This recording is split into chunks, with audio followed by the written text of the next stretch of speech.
Please remove your hats. We invite elected military and all veterans to please salute the flag. At each game, baseball and softball teams can take the field and stand beside the Art Phils players as the junior Art Phils, thanks to Commonwealth Charter Academy. Tonight's Commonwealth Charter Academy junior Art Phils teams are Daniel Boone Blazers 11U travel team and Great Valley Little League All-Stars 9U. At this time, as part of the 46th Annual Raja Shrine Night, tonight's colors are presented by the Raja Shrine Honor Guard. And now, please welcome the Raja Shrine Chanters who will perform our national anthem.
Let's play some baseball here at FirstEnergy Stadium as we get ready for game number 4 of the 6-game set. Your Fightin' Phils are up in this series 2-1, and they're looking forward to another fun game at the ballpark. They'll send out righty Colton Eastman to face Paxton Schultz for the New Hampshire Fisher Cats. Yesterday's game was all over the board. I mean, it had a little bit of everything.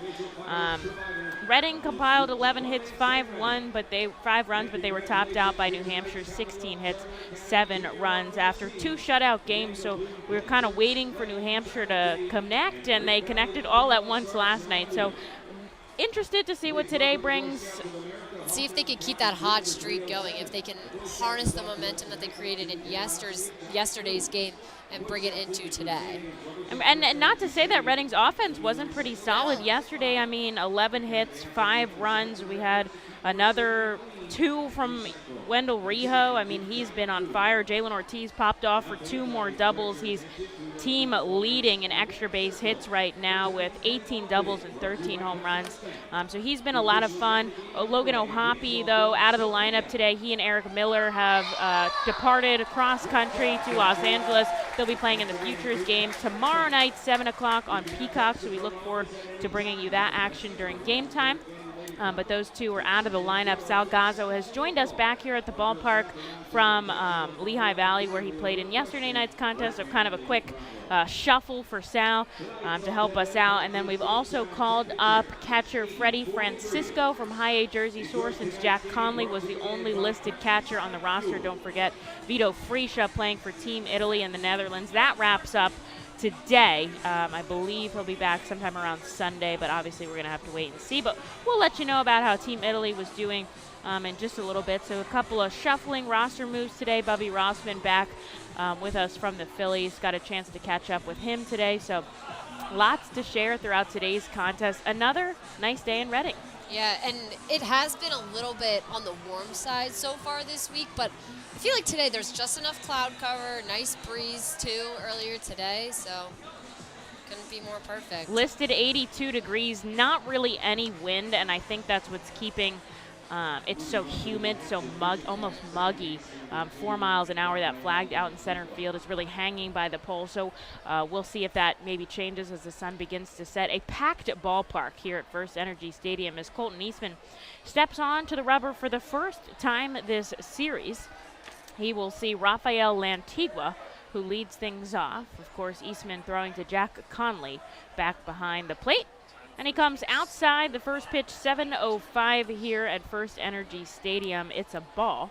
Out in left field, Museotti. In center, Johan Rojas joining the lineup again today. And in right is Jaylen Ortiz. This is cut on and missed. Going off speed is Eastman, 1-1. Jokon Camargo still here on Major League Rehab. He's at the hot corner today, making his shortstop debut. AJ Graffinino, we've seen him at third quite a number of times, but Guzzi getting the day off, so he'll be playing at short. This is his first ground ball he takes. Fires it to first. A great play, and you get that one out of the way. You can take a deep breath. Yeah, nice one to warm up with. I mean, he has been really good at the hot corner. We've seen him lately, him and Wendell Rijo kind of going back and forth there before Camargo arrived, but he's still been a nice addition to this infield, and Rijo's been doing great at second base. Vicuña will take over at second base today. Aldrim Corridor over at first. And here is Cam Eden with one away.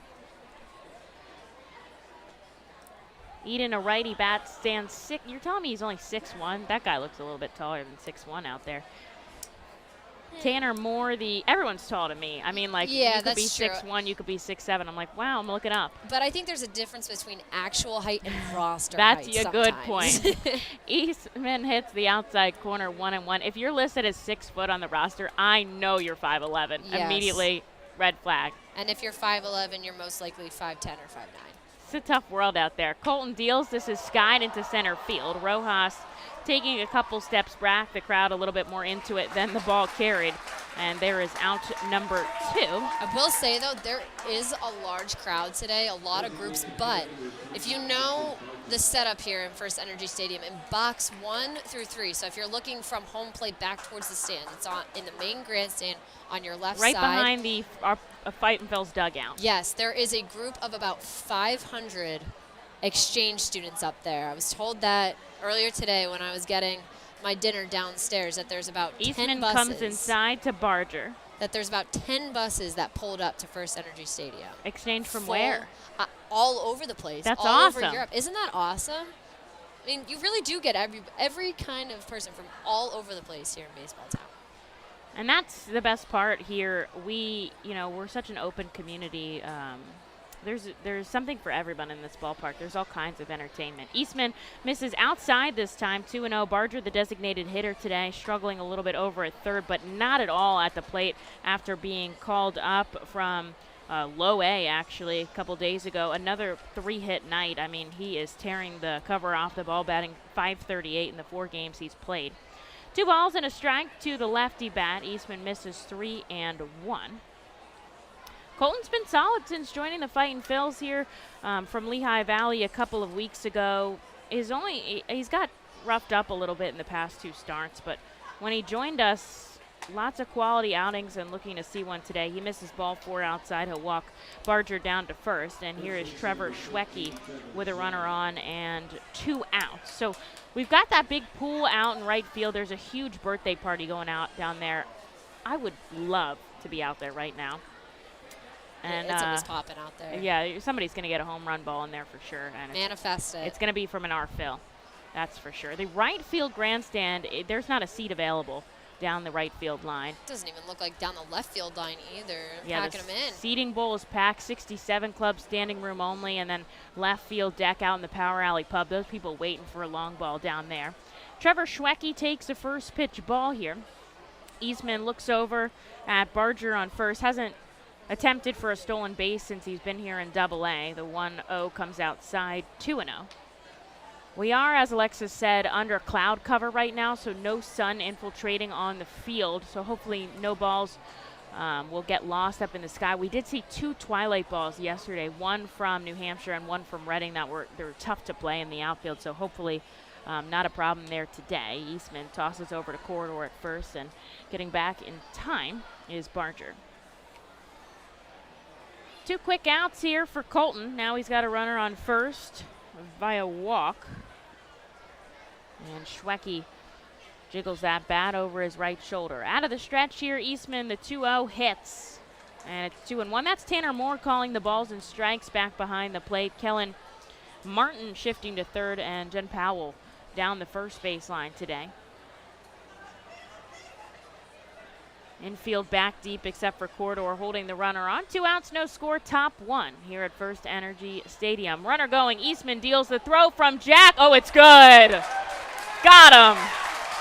Jack has had 3 caught stealings in the past, game and a inning. And we'll have to talk about what he told us about earlier today. Yeah, he shared an inside scoop with Alexis and I. That pitch was way inside. Look at that pop time. Shoves it down to Vicuña, lays the tag on, and we get out of the inning here quickly. On to the bottom of the first. No score in Baseball Town. The Seidel Auto Group Deck Picnic appeals to both die-hard and casual fans with its summer picnic-like and fun tailgate atmosphere. During your picnic, you may even catch a souvenir, as the area is situated directly in prime home run territory behind the left field wall. Regular season tickets are $30 per person for groups of 20 or more, and children 4 and under are free. Visit Fightins.com/groups or call 610-370-BALL to reserve your group outing today. Golden Oaks is an award-winning high-end golf club that offers golfers a country club experience without country club prices. With 5 sets of tees, golfers of every skill level will enjoy their game. Golden Oaks has Bogey's Pub, a beautiful pro shop, driving range, and learning center that will make any visit complete.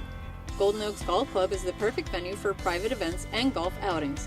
Visit us for our newly opened golf simulators, complete with its own bar area and Bogey's Pub menu items available. You can stay in our beautifully restored 1850s farmhouse and then play our award-winning championship golf course. Each room includes full amenities, cable television, and quaint rustic decor. While on the premises, visit Bogey's Pub for lunch, dinner, or a relaxing beverage. We're ready to serve you here at Golden Oaks and look forward to the 2022 season.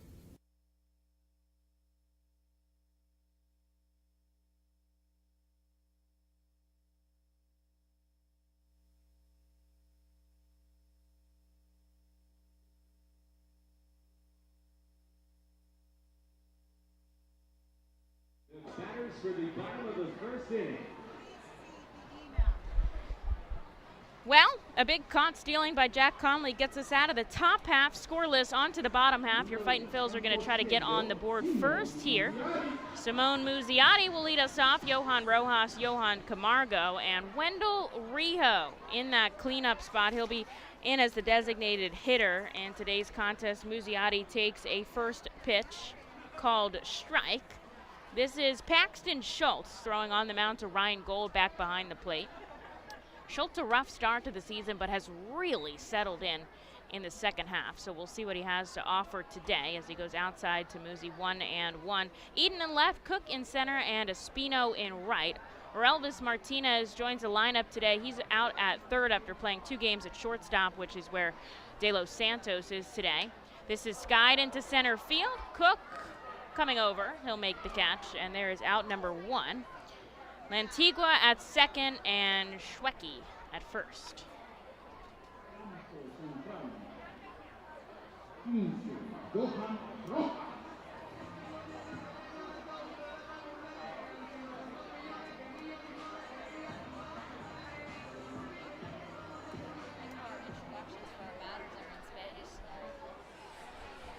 I love how the introductions for our batters are in Spanish today in honor.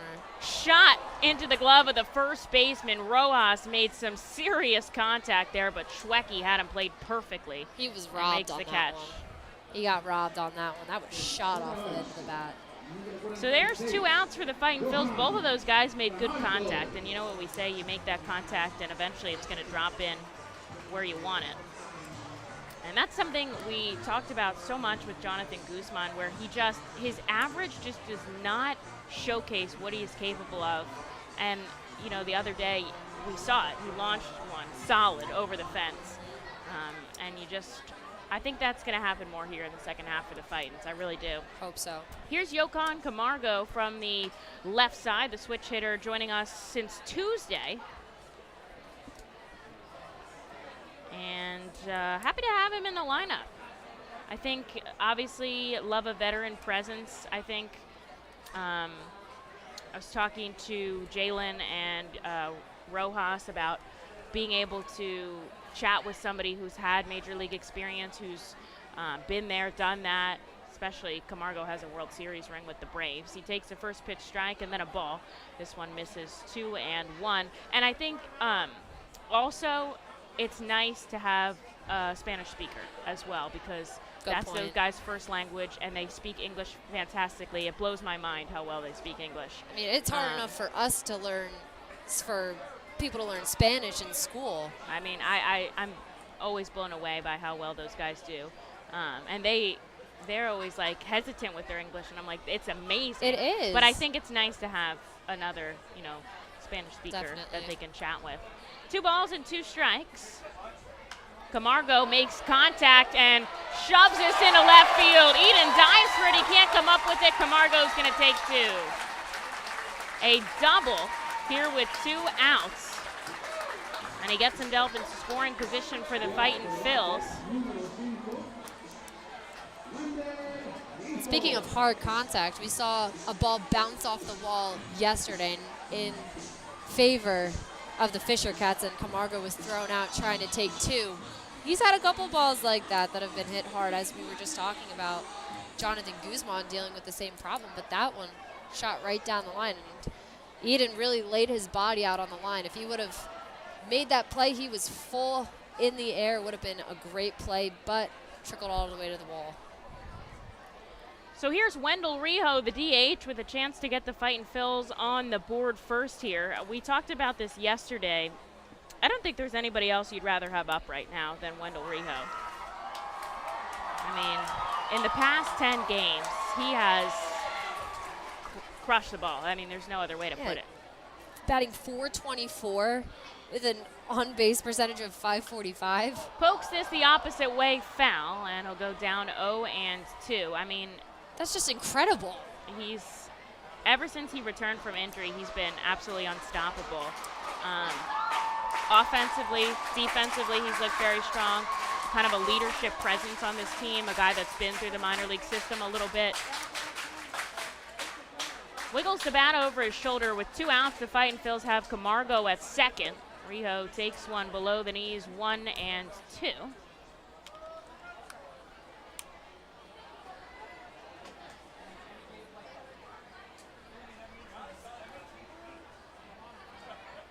Fightin' Phils trying to get on the board here in the bottom of the first. They've got their lucky Los Luchadores de Reading jerseys on today. That Copa uniform to pay tribute to all the Hispanic and Latino influence on, not only the game of baseball, but also on the city of Reading.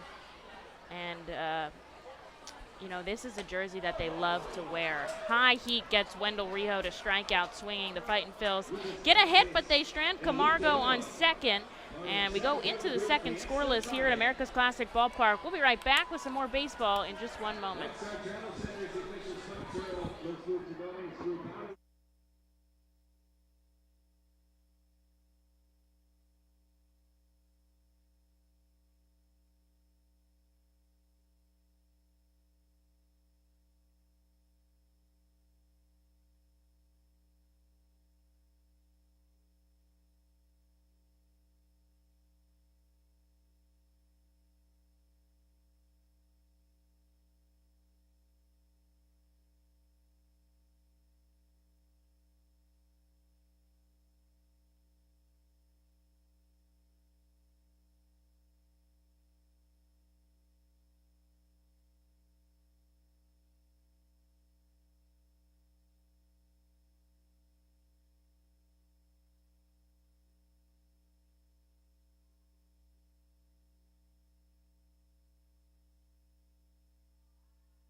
Top two at FirstEnergy Stadium. 0-0 the score. Colton Eastman back on the rubber. A first pitch strike to Trevor Schwecki. This is his second at-bat, technically, because he was up during the caught stealing, so he's going to get a fresh count here against Colton Eastman. Eastman just allowed a walk in the first inning, 15 pitches, and he sees back-to-back strikes to the cleanup hitter. I'd like to know what that pop time was on Jack Conley's caught stealing. That was incredible. So Alexis and I saw him down by the cattle herder today as Eastman gets a swinging strikeout by Schwecki. And, you know, with the fact that Ohapi is out of the Futures game and Frisha is in the Netherlands, the catching duties really fall upon Jack Conley for the rest of this week. Asking him, you know, about how that's going. You know, he's split time at a bunch of different positions this year. So he's gotten a solid amount of time behind the plate, but his caught stealing really hasn't been what it is. This is a ground ball deep to third. Camargo fires in the dirt, and Corridor can't pick it.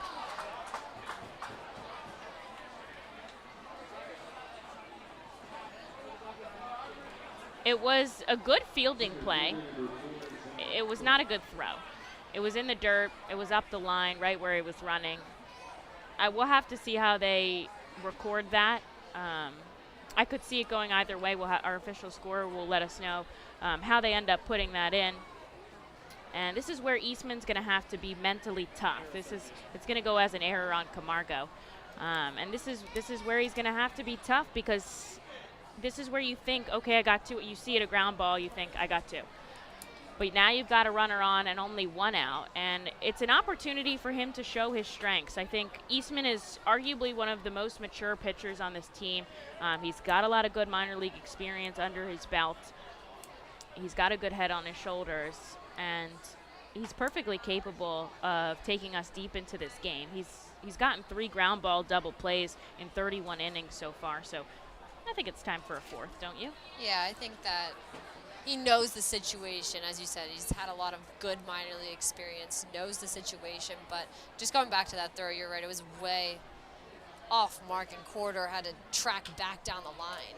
This is rolled foul, and he'll keep his 0-2 count. Zach Cook out in center field today.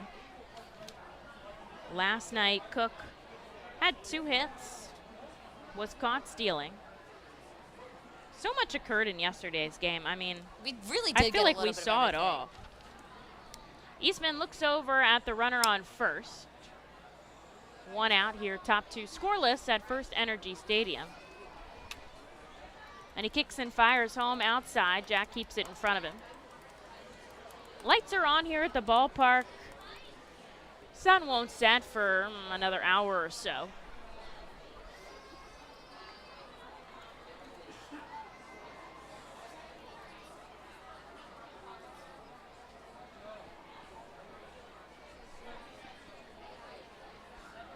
Taking his time, glove at the chest, out of the stretch, the 1-2 upstairs.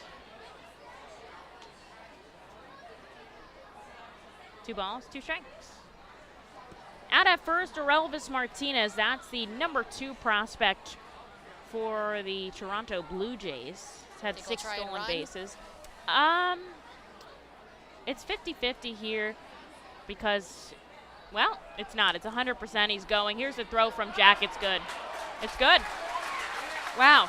We haven't even got, we're trying to get the first one up. You're typing the emojis to put with the post for the first one, and now there's another one? How about 1 per inning, Jack? Yeah, 1 seriously. per inning.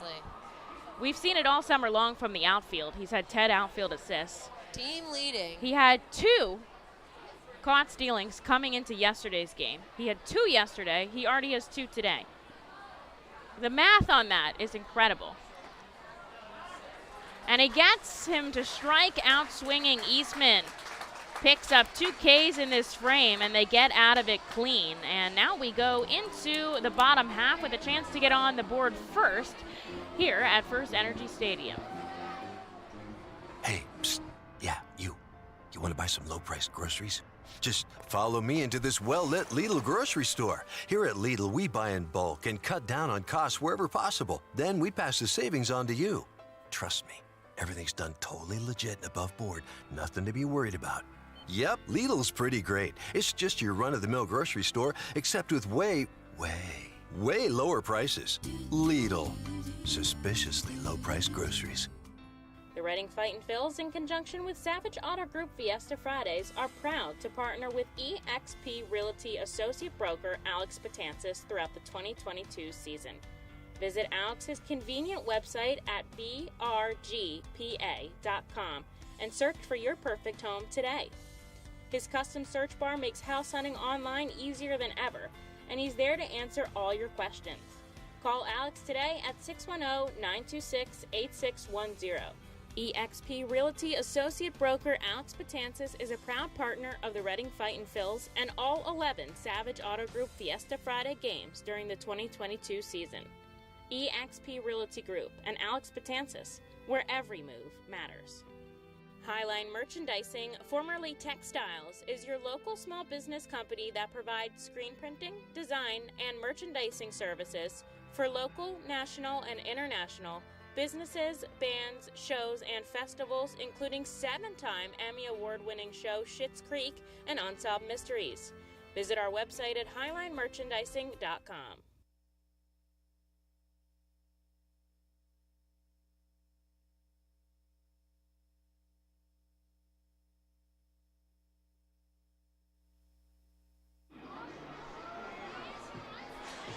So something Jack Conley told us he was working on was the transfer between his glove and his throwing hand and figuring out a more efficient way to fire that down to first. He was, leading with his chest, and I think he's figured it out. Obviously. He's had a caught stealing in both innings of today's game, and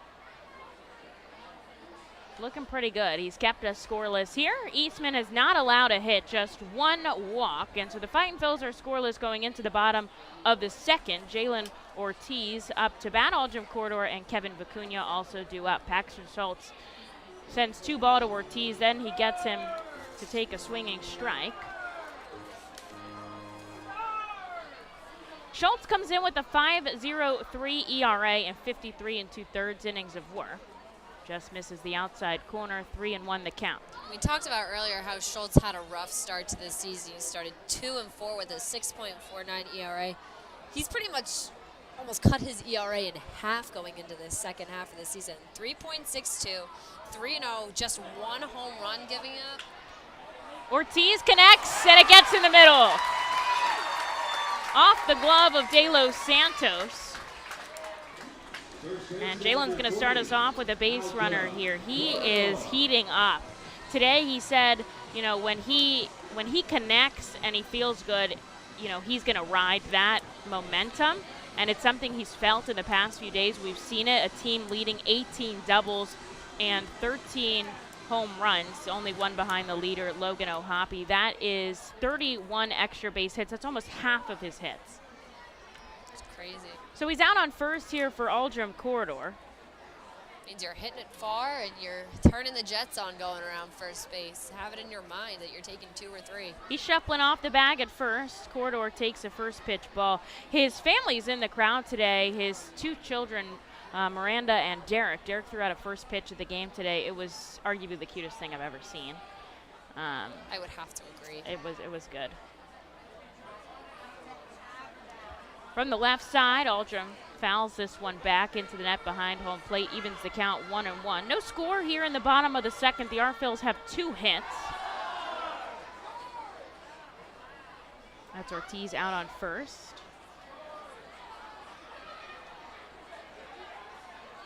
Infield back deep, except for Schwecki holding on. Ortiz out of the stretch here. Schultz for the second time in this game. Looks down and up. The 1-1 inside, he checks his swing, but he doesn't go around. 2-1. When he's got the matching yellow batting gloves on today. I saw Rojas wearing them the other day, and now I see Vicuña, yeah. And now I'm wondering, what am I missing? That's just it matches with the luchadors. The guys love wearing the luchadors as Schultz fires that over to first. The whole team has really taken it on. I would have to say we wear them at least half the time when we're on the road. It's turned into a team favorite, and we actually track how good we are in the jerseys, and the Luchadors is high, 14-7, so a win in about over half of the time that we wear them. And on top of that, for Fiesta Friday festivities, the mayor of Reading is in town for today's game. Eddie Moran, he was taking pictures with all of our Latin and Hispanic players before the game, and it was so cool to just see them going back and forth before this game. It's really interesting to see. Corridor takes one inside. The count is full with Jaylen Ortiz out on first. Nobody outs here in the bottom of the second. I just learned that Eddie Moran actually lives down the street from me. Instead of the payoff pitch, he goes to first. So that's the second step off of this at-bat. So just a reminder, the new rules in ML and minor league baseball, the pitcher has 2 step-offs per at-bat to limit the amount of times that you can throw over at first. Otherwise, it would just be excessive. And so Jalen's got that in his head. He knows that here. The payoff pitch, he's going. Corridor pokes it foul. He's going to have to go back. A little bit of hit and run action. Doesn't quite work out there, but I like the idea. We have field coordinator Kevin Bradshaw manning the first base line today in that coach's box with Sean Williams down at third. That's because hitting coach Tyler Henson taking his vacation time today, and Mike Jones, the first base coach, is taking over the hitting coach duties. Ortiz going, Corridor connects, it's foul, and we'll go again. He will keep his full count here, and that was pitch number 7 of the at-bat. He's really using that pitch clock to his advantage, taking a sizable lead off of first base, getting a good jump. We'll see if he goes here again.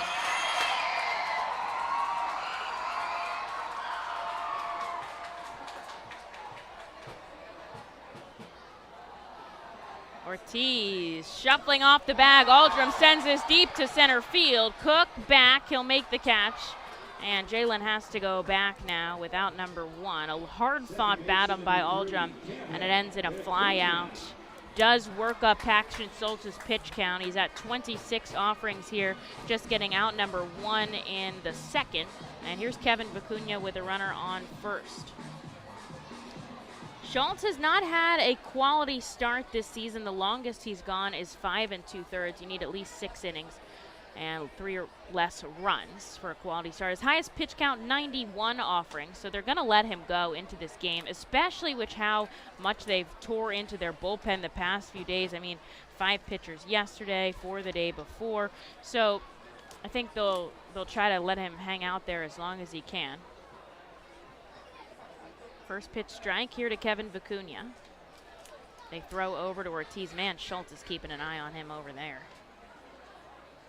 And I think with the addition of Rojas, everybody's been a little bit more aggressive on the base pass. I was talking to Wendell Rijo about that. I'm like, he might come and run you down, because Rijo's in the lead now with 13 stolen bases. And he said, you know what, I think that's going to make me more competitive. And I think it's made everybody more competitive. That's good when you have somebody, especially with how young he is. He's only 21 years old, being called up from Jersey Shore this season. But that just makes everybody in that clubhouse better, and it's obviously paying off. And their production on the base paths has gotten so much better in the second half. Shuffling off Ortiz. Schultz has his back to him. Here's the 0-2. Sent off the bat, back to the pitcher. They're going to try to turn 2 here, and Kevin can't run it out. Fightin' Phils get a hit, but they end up scoreless after 2. Both sides are scoreless, so on to the third here. Who's going to get the first run at America's Classic Ballpark? When the Reading Fightin' Phils get hungry, we turn to our team feed partners. Special thanks to Wild Missing Family Restaurant and Bakery, Squawk Cafe, Collegeville Italian Bakery Pizzeria, Jimmy G's Railroad House, Mimo's Italian Restaurant and Pizzeria, Jersey Mike's Subs, Klinger's Uncle Sonia, and Subway for making sure the Fightin' Phils front office is never hungry on game day. Our staff enjoys delicious meals from our team feed partners, but don't take our word for it. Find out for yourself today. The Reading Fightin' Phils birthday party package is the best way to celebrate a birthday. Whether you are a youngster or an adult, there is no better birthday than a Fightin's birthday. The Fightin' Fan birthday package is customizable for fans of any age and starts at just $120. Base packages include 10 general admission tickets to a Fightin's home game, an autographed baseball, and a VIP reserved parking spot. Fans can also add a wide variety of experiences and options to make sure your favorite Fightin's fan's birthday is a grand slam. To enjoy a perfectly crafted 1893 from the makers of Pepsi Cola, you must first appreciate its carefully selected ingredients. A dash of cola nut extract, a hint of real sugar, a splash of sparkling water, and a generous amount of attractive spokesperson. Trust me, I'm gorgeous. Cheers to 1893 boldly blended colas, a delicious balancing act of premium ingredients from the makers of Pepsi Cola.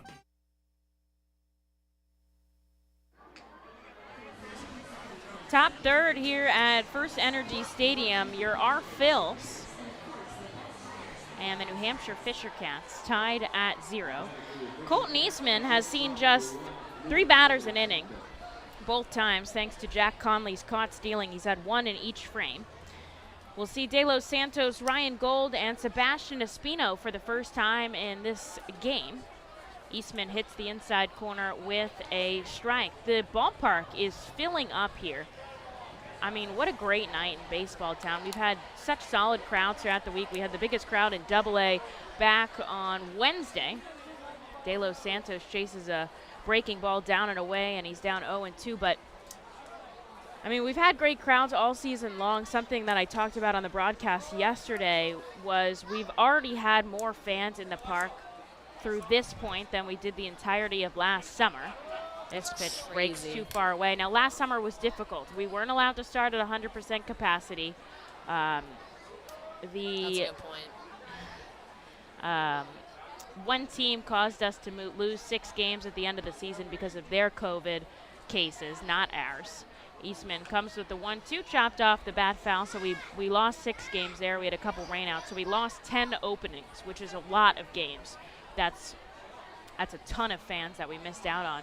So there was other factors that caused us to have less attendance that we normally would, but I think it's really fun to see the fact that we've already had 227,000 fans in the ballpark, and we still have 26 more games at home. That's a lot of fun. And people miss this, I'm sure, especially when the pandemic started in 2020. There were no fans allowed at ballparks. Minor League didn't even have games that year. And last year it was still kind of iffy, but now it's just so great to see ballparks fill up. The 2-2 from Eastman, shot foul, will go again. I say this all the time, like, I love working the sport, but sometimes I'm like, to be one of those people down in the crowd, just living life. I mean, that's like, just chilling, trying to catch a hot dog. that's like from peak the luxury hot dog guy. right now. Yeah. My standards might be too low, but here's a 2-2. Hits the inside corner, a called strike 3, and Colton Eastman sets down Luis De Los Santos. Here's Ryan Gold with 1 away. That's his 3rd strikeout of the game. Eastman, not a huge strikeout guy, does, get some, but 4 is his highest count for a game this season. And that was 3 through 2 1/3. So He's right on track here to smash that record. He's rolling here. He's a guy that gets a lot of weak contact as he comes outside to Ryan Gold. Typically, he's going to have, a good number of ground outs, a good number of soft fly outs. Here's the 1-0 outside, 2-0. Features fastball, curveball change. Those are his main 3 pitches. Last summer, he had a career-high 134 total strikeouts. The righty kicks back, and he comes home. This is chopped down to first. Aldrim Corridor on 2 hops is going to take it to the bag himself. And there is out number 2 here in the 3rd. He's going for another 1-2-3 frame.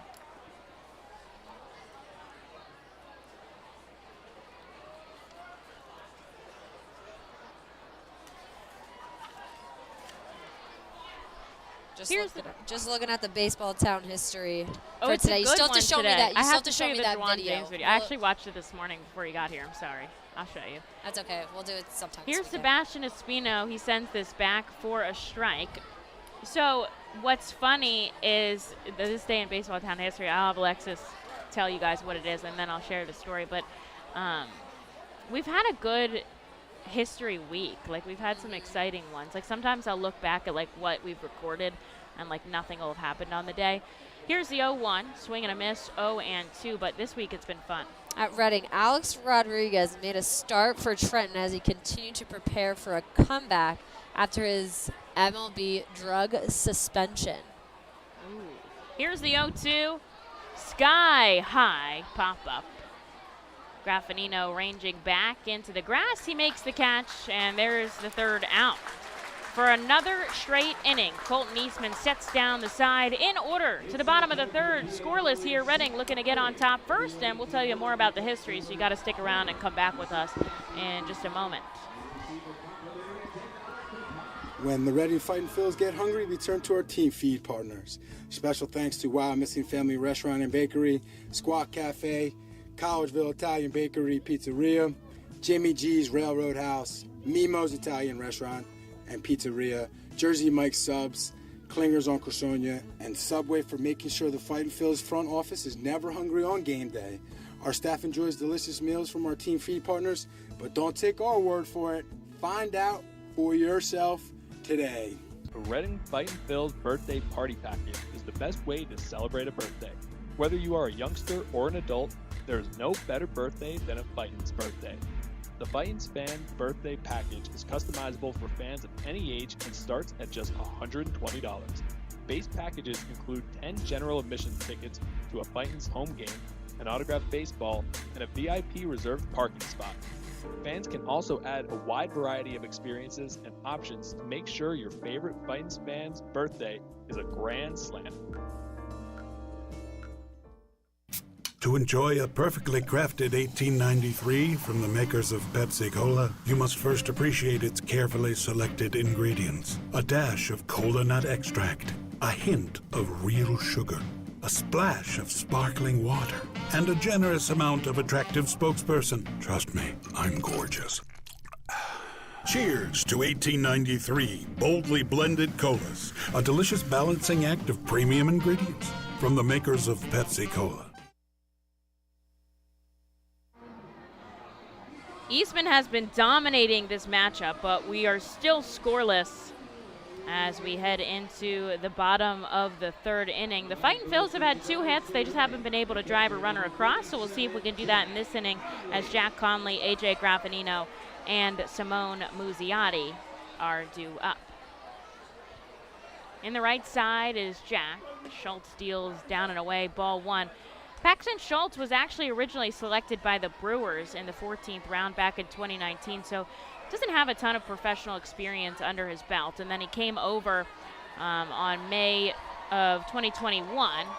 Conley connects out to shallow center field. Cook coming in on the run, still on the run, and now he makes the catch for out number 1. He ended up being the player to be named later in a trade that happened a couple months prior that had Derek Fisher head from Toronto to Milwaukee, so he came over a little bit later, probably honestly surprised. Those players to be named later happened so randomly.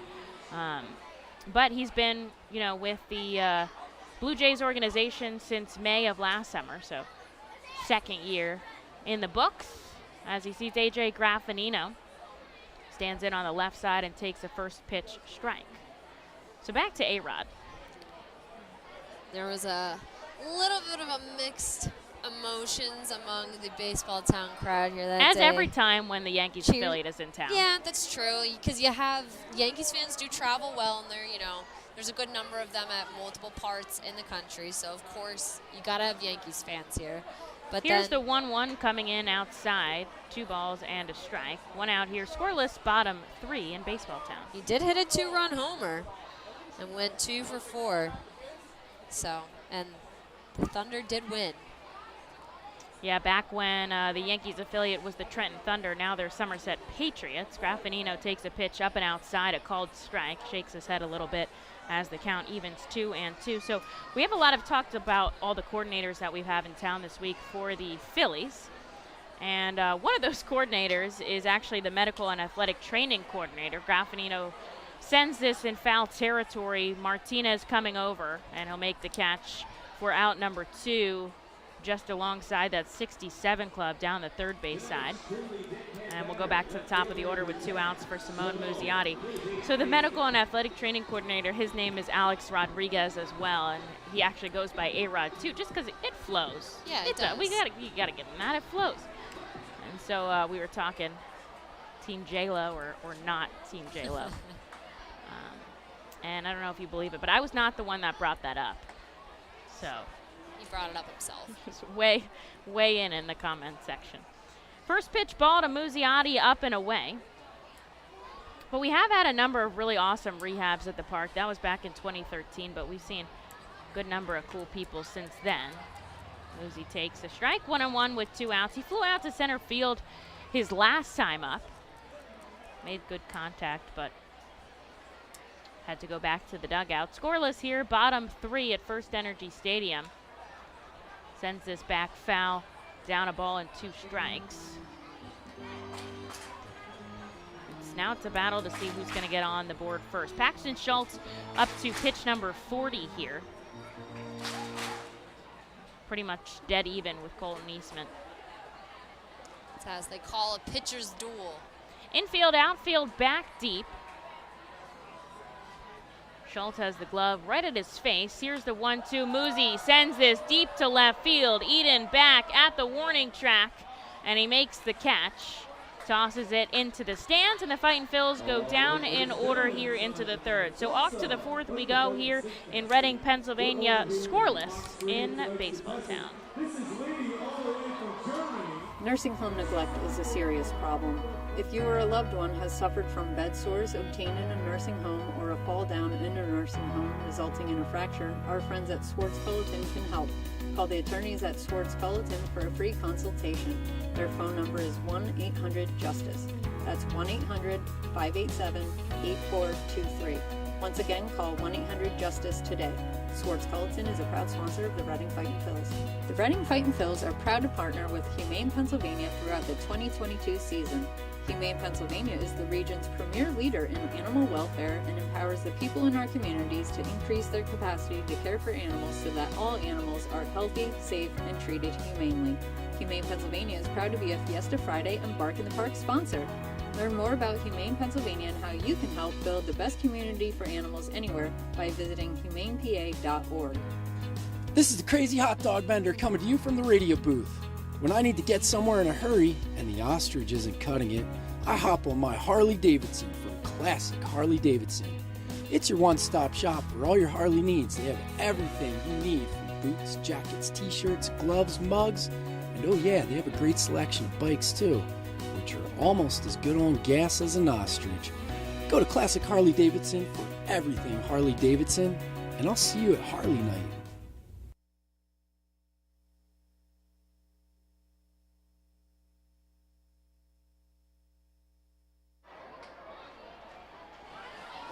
Here we are in the top of the fourth, scoreless. Colton Eastman comes back in. He sat down the side 3 straight innings, so we'll see the top of the order, Rafael Antiqua, Cam Eden, and Addison Barger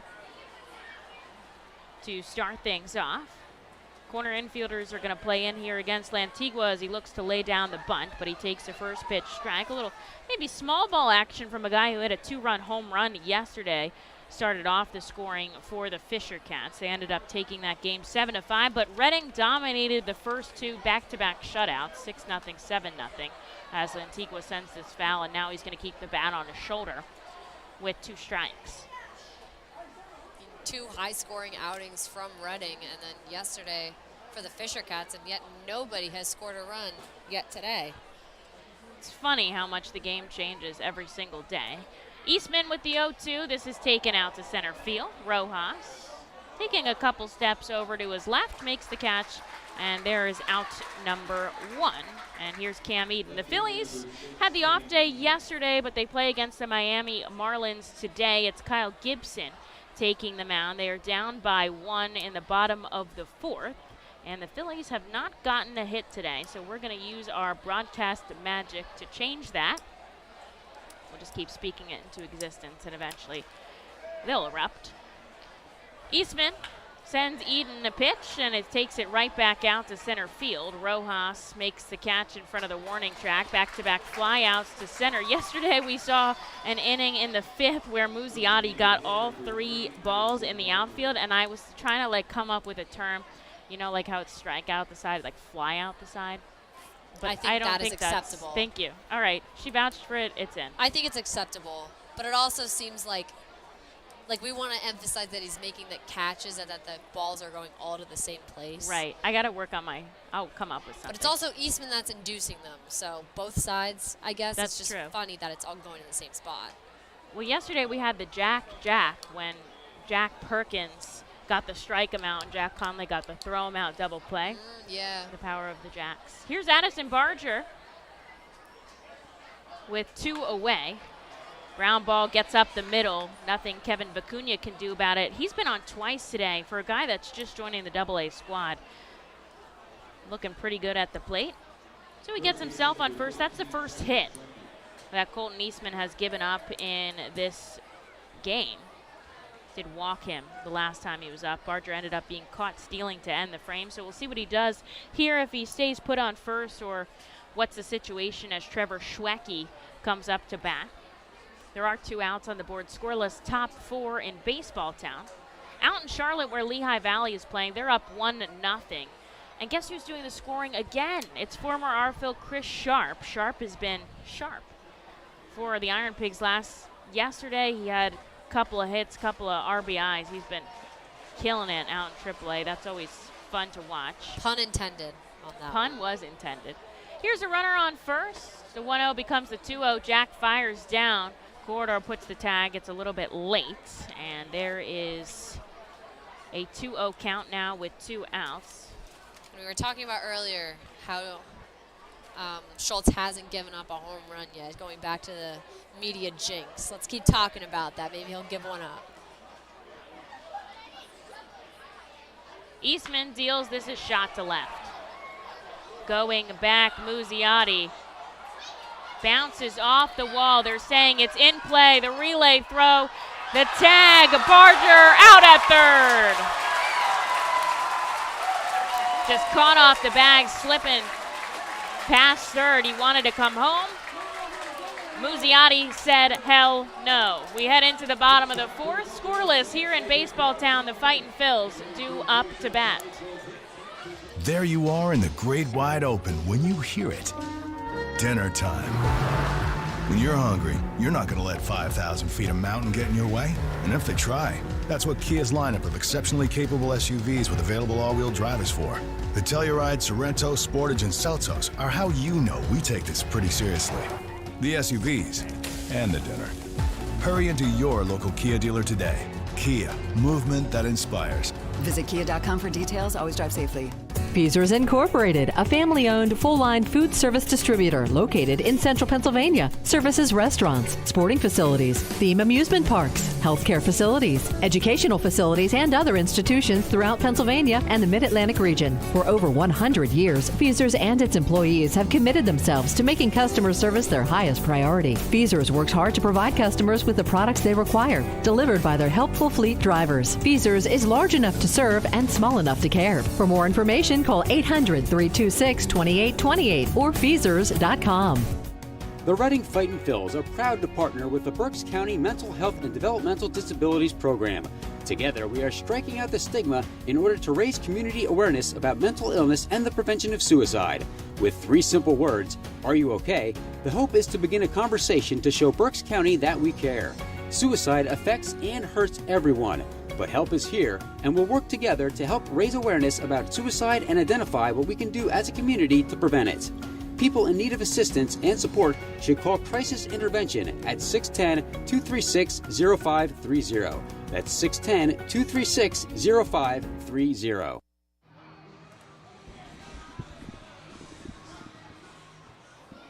Oh man, a gun show here at Reading today. The arms are on fire. Museotti gets an outfield assist. Here's Johan Rojas. The throw is up the line. He's safe at first. It pulls Schwecki off the bag. Now he's going to argue with Powell, and Cesar Martin is probably very close to losing it at this point with the last play call. He wanted that to be a home run, and it was not called a home run, and now he's out to argue with Powell. I want to say he's had just one ejection, maybe 2 ejections this season.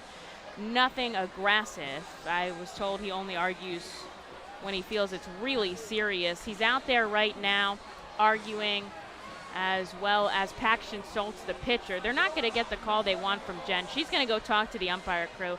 I saw 2 calls reversed last season. I haven't seen one this season. Here's what happened. It was chopped way over Martinez's head. He made a really good play to get a glove on it.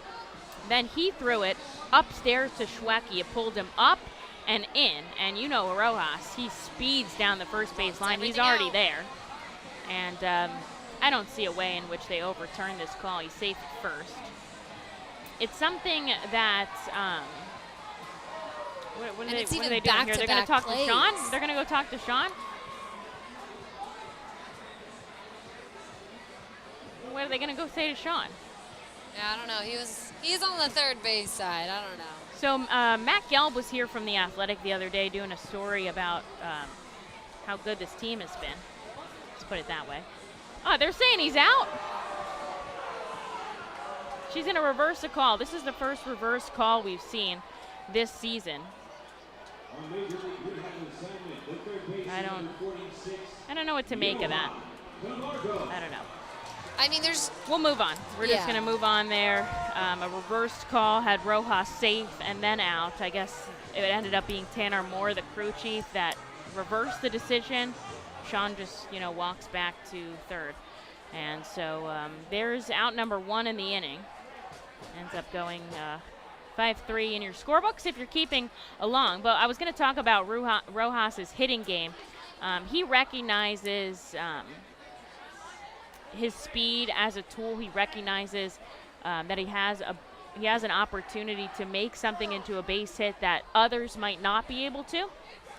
Maybe he doesn't put the ball in the air as much, but he's certainly capable of running things out at first, and that was a really good example of that, even if they changed the call. And I'll be going back and watching that highlight in just a moment. But there's one out here for Jokon Camargo, and this is for sure a hit as he goes up the middle over the head of Schultz and safely down to first. He is, and the Fightin' Phils have a runner on with one out here for Wendell Rijo. That's Camargo's second hit of the game. And here is Wendell Rijo with a runner on first. We're scoreless here, bottom 4 in baseball town. Looking to see who's going to get on the board first. Reading would love for it to be them. They are impressive when they score first at home. 24-6. Although they scored first yesterday and they just couldn't hold on to the lead. Let's see what they can do today. Rijo in the cleanup spot today. Calls time. He's going to step out after a 1-0 count. This is just his 3rd time batting 4th this season. Usually that goes to Logan O'Hoppe, but he's out at the Futures game. I think with how hot he's been, though, as long as runners get on base, he's the most reliable guy right now to bring them home. Camargo shuffling off the bag at first. This is a called strike at the knees, 1-1. Waiting in the on-deck circle is Jalen Ortiz. Rijo also has the yellow gloves. Jalen has them as well, so this is a nice, as people call it, a matching set. Yes. The black and yellow top with the mask, the luchadores mask on the front, the masked wrestler. The yellow cap sleeve and the yellow numbers. They've got the matching red brim hat with the white and black cap and that mask on the front, the home white pants to match. And now they've got the yellow gloves. It's a good look, I'll be honest. It's a sharp jersey. Here's the 2-1. Rijo pokes this foul. Running over is Schwecki, and he can't make the play in front of the dugout sweep. And that'll just be an interesting strike, too, to Rijo. The Road Fisher Cats in their gray pants and the red top, they wore that yesterday with the wind. That's probably why they're wearing it again today. Got the Fisher Cat logo on the front and then the black cap. Has any team wore their, Copa tribute jerseys here, like the other team? Because I know we take ours on the road a lot. We don't usually some teams will ask us, like Hartford asked us to bring ours to celebrate their Copa night. Not every affiliate has a Copa theme. Some teams only wear them once. We wear them every Friday. Rijo shoots this up the elevator shaft. Ripping off his mask is Ryan Gold. In front of their dugout, he makes the catch, bumping into Orelvis Martinez, but he keeps it in his glove. And there is out number 2 for Rijo. Camargo still out on first. And here is Jaylen Ortiz. Here's what I'm thinking, though, and this is something I talked actually with Sean about. So when we went to Hartford, their Sunday jersey was the steamed cheeseburgers. Okay. And then we play as the hot dogs on Sunday. And I was like, I wish I knew that because that's so fun. So when they come, I'll see if they'll bring their cheeseburger jerseys, and that could be the cheeseburgers versus the hot dogs. That's awesome. Classic minor league baseball. Yeah, I was just going to say, only in the minor leagues. Look, and I love a good cheeseburger, but if you're at the ballpark, you're getting a hot dog. I'm sorry. I'm definitely more of a cheeseburger person. At the ballpark, though? Yeah, I don't know. It's National Hot Dog Month. I also feel like most of the professional baseball games I go to are in Philly, and when in Philly, you gotta have a cheesesteak. You're throwing in a third option, a cheesesteak? I am. Here's the 0-1 to Ortiz. It hits the knees, a ball, and no balls and 2 strikes. 2 outs on the board, scoreless, bottom 4. Jokon Camargo out at first. It doesn't seem like he's thinking about taking second, but he'll be going on contact with 2 outs. Here's the 0-2. Ortiz sends it up the middle. Second hit of the game for Jaylen, and he sends Camargo into scoring position here for Aldrum Corridor. I mean, I agree. I love a good Philly cheesesteak, and that's like the place to get it. But that's not the part of the debate. The debate is cheeseburger, hot dog. Cheeseburger. I still ride for cheeseburger. All right, well, you're not going to be in the booth on that day. Just kidding. Oh, also, when I eat a hot dog, this is also, I guess, pretty unique. I eat it dry. I do not put anything on my hot dog. We actually asked the players how they take their dogs. A couple guys just said strictly ketchup, and then you had some ketchup and mustard. Weird ones, like Bubby Rossman wants an avocado on his hot dog, which he wouldn't even eat a hot dog because he's vegan. That's disgusting. So I guess his hot dog is just like avocado in a bun. 2 runners on and 2 outs. Aldrum Corridor takes a called strike inside. The sun beginning to set here at FirstEnergy Stadium. Clouds are covering, so there's no sun, bothering anyone on the field, but I think we're set for a really nice sky tonight. That's Camargo out on second, Ortiz at first, scoreless bottom 4. Corridor takes a pitch below the knees. The count evens 1-1. Flew out deep to center field his first time up, trying to drive in a run here with 2 outs. Certainly bringing up Schultz's pitch count here, 55 offerings. Nobody warming yet, though. Looks back at Camargo on second, misses the outside corner. 2 balls and a strike. I love this. Our press box people over there gave us a poll, hot dog versus cheeseburger. 5 people voted for the hot dog, one person voted for the cheeseburger. So you are outnumbered. I'm aware. 6-2. I'm 6-2. aware. I'm just not a hot dog fan. Corridor chases an offering in the dirt. The count evens 2 balls and 2 strikes. Well, on that day, you're going to have to be a hot dog person. I do have Suck one it up for occasionally. one day. We do have the hot dog grill. We have hot up dogs here. rolling every day. So sometimes when I am, starving late into the game, I will have one. Not against them. I just... 2 runners on, 2 outs. Corridor sends this to center field. Zach Cook will make the catch. And the Fightin' Phils do get 2 hits in this inning, but they strand both of them on. So scoreless into the 5th we go here at FirstEnergy Stadium. Should see Colton Eastman back out for another inning of work in just 1 moment. The award-winning Reading Hospital Tower Health Character Pool Party provides an unforgettable night out with your family and friends. Enjoy a baseball game while swimming in the 87-degree heated pool directly behind the right field home run wall. Plus, 2.5 hours of all-you-can-eat buffet and photos and autographs with the crazy hot dog vendor and the Fightin' Phils mascot band. Regular season tickets are $31 per person for groups of 20 or more. Give us a call today at 610-370-BALL. For top flight local jobs, go with who you know. J.P. Mascaro & Sons, a leading waste removal company. To meet today's employment and service demands brought on by the pandemic, Mascaro is upgrading its already highly competitive employee wage and benefit package for drivers, collection crew helpers, and other positions. Call 888-MASCARO, MASCARO, for details. Work for an established local family business committed to its employees.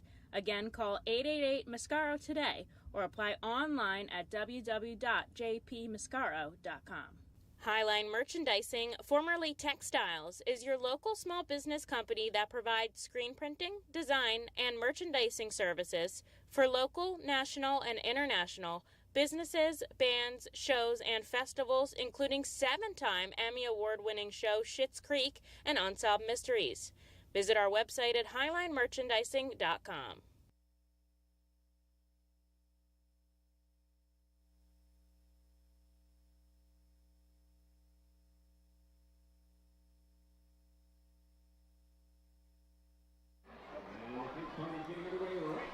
Into the fifth, scoreless we go here in Baseball Town. Colton Eastman, 48 pitches. Paxton Schultz, 57.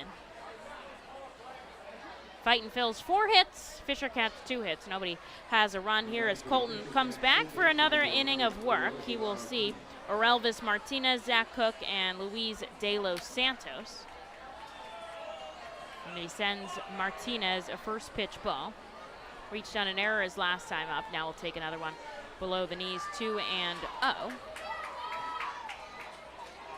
Phillies do get a hit. JT Realmuto breaks up that no-no. Still trailing by 1 in the bottom of the 5th inning. Lehigh Valley leads 2-0. Dustin Peterson scoring Nick Maton there in the top of the 4th out in Charlotte. The count 3-0 now here to Martinez, and Eastman's gonna need a strike.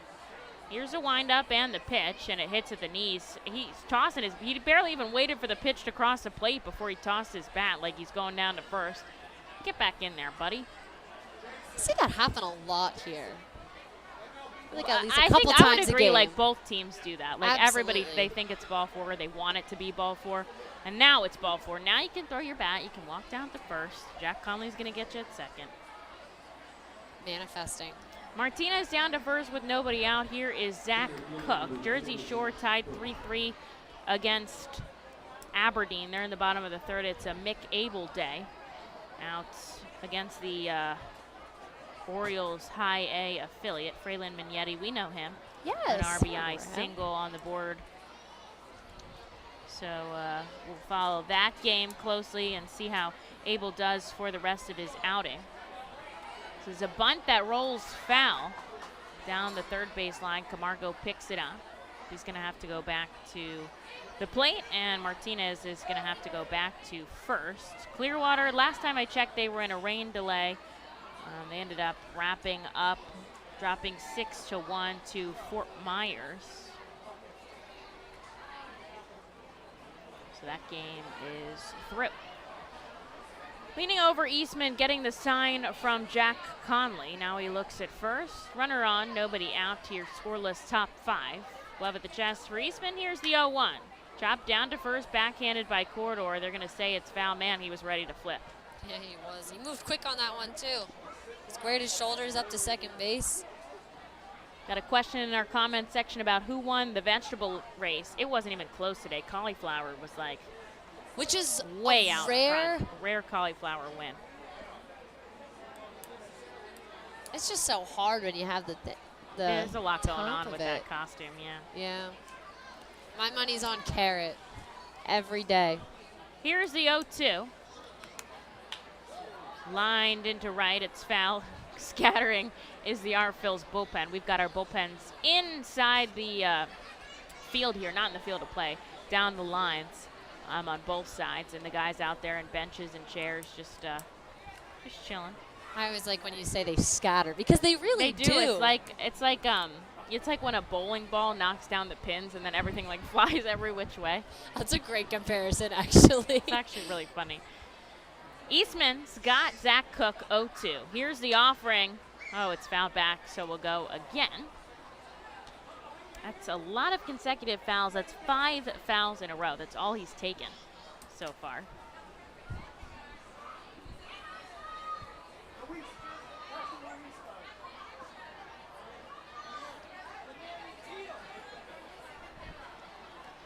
Shuffling off the bag are Elvis Martinez at first. The 0-2 again is a breaking ball that misses inside. Checking his swing is Cook. They say he doesn't go around. This is what gets me. So it's a 3-umpire crew. That's just what they have here in Double-A. And so they, with a lefty bat, they'll point to the umpire down at third. But when there's a runner on, they're at second. So it's like, do they have really even a better vantage point? Yeah. I don't know. It's just part of the game. It is what it is. Here's the 1-2.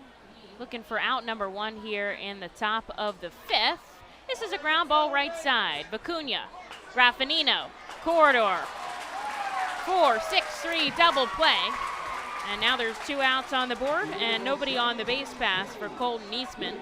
First double play of the game for the Fightin' Phils. Puts us in a different spot in this inning with 2 outs and Luis De Los Santos up. You are caught looking to lead off the 3rd inning, so it'd be nice to end on a back-to-back case here for De Los Santos. 2 strikeouts on the day. This is shot out to center field, racing over, diving Rojas. A highway robbery out in center field. And he ends the inning. Eastman faces the minimum in the top of the 5th, holds the Fisher Cats scoreless. To the bottom half we go at FirstEnergy Stadium. We'll be right back in just 1 minute. White Star Tours and Travel Centers offers the R-Phils fan road trip again this season. It's your chance to hit the road with other R-Phils fans, see an R-Phils road game, meet with an R-Phils player, and see 2 Philadelphia Phillies road games. The White Star R-Phils fan road trip visits Erie and Pittsburgh, Thursday, July 28th through Sunday, July 31st. You see the R-Phils at Erie, meet with an R-Phils player or coach, then head to Pittsburgh for a tour of the city, including the Incline, and a ride on the Yankee Clipper riverboat. You will attend 2 Phillies games versus the Pirates on Friday and Saturday before traveling home Sunday with a stop at the Flight 93 National Memorial. Visit the customer service booth for more info on the White Star R-Phils fan road trip to Erie and Pittsburgh. Space is very limited. Sign up today. Nursing home neglect is a serious problem. If you or a loved one has suffered from bed sores obtained in a nursing home or a fall down in a nursing home resulting in a fracture, our friends at Swartz Culleton can help. Call the attorneys at Swartz Culleton for a free consultation. Their phone number is 1-800-JUSTICE. That's 1-800-587-8423. Once again, call 1-800-JUSTICE today. Swartz Culleton is a proud sponsor of the Reading Fightin' Phils.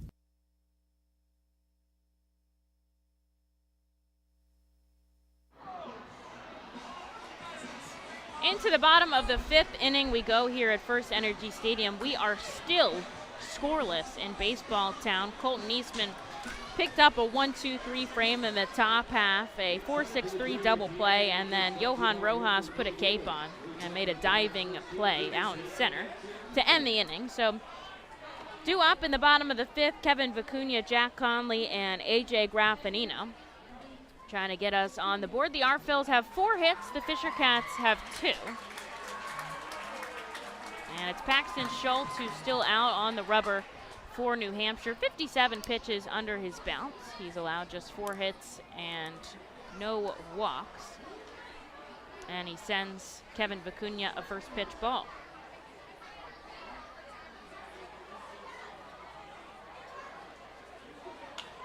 Up the middle goes Kevin. Bounces into center field, and that's a base hit to start off this frame. And this is a great crowd today. Everyone's riled up here at the ballpark. Love to see it. Everybody's so into the game. I mean, there are a lot of kids here, too. So, as you said before, there's a rocking birthday party in the pool. That always helps the decibel level when there's children here because they just scream like with absolutely no care in the world. Just like gets super loud. Here's Jack Conley with the runner on first and nobody out. Pickoff attempt by Schultz. Diving back safe is Kevin Vicuña. He's another guy with solid speed. 5 stolen bases so far this season. So that's step off number 1 for Schultz. Conley fouls this back into the net behind home plate. I remember you talked about at the beginning of the season. Was it Jack that was using the bat left behind by Archimedes Gamboa? Jack found a bat left by a former Arphils player, Archimedes Gamboa, and he used that bat till it broke. He was sad about that day. Another pickoff attempt. Kevin dives back in safely. And so there's the 2 step-offs by Schultz, and now I think Kevin's got to be a little bit more aggressive. Jack still waiting with an 0-1 count.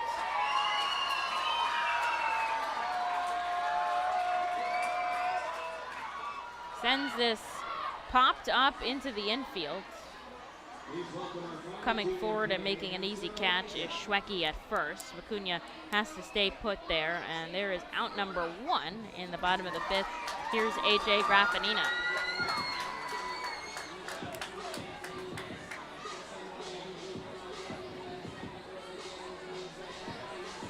Graffinino's last day as a 24-year-old. His birthday is tomorrow here. He was like, please don't put me on the video board. I'm like, sorry, but it's a rite of passage. It's happening. You're going up. You get your birthday graphic on the social media platforms, and you get the special shout out at the ballpark. Last at bat. Here's Kevin going down. Throw is on the wrong side of the bag, and he slides in safely. A stolen base for Vicuña as he gets himself into scoring position.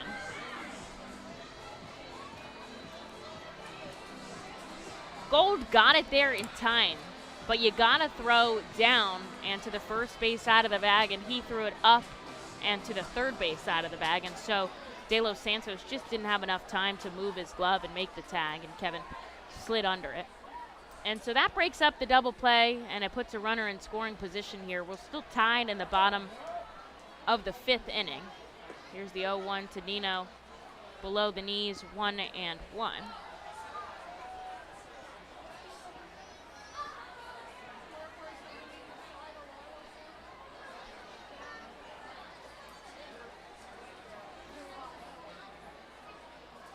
Looking back is Schultz.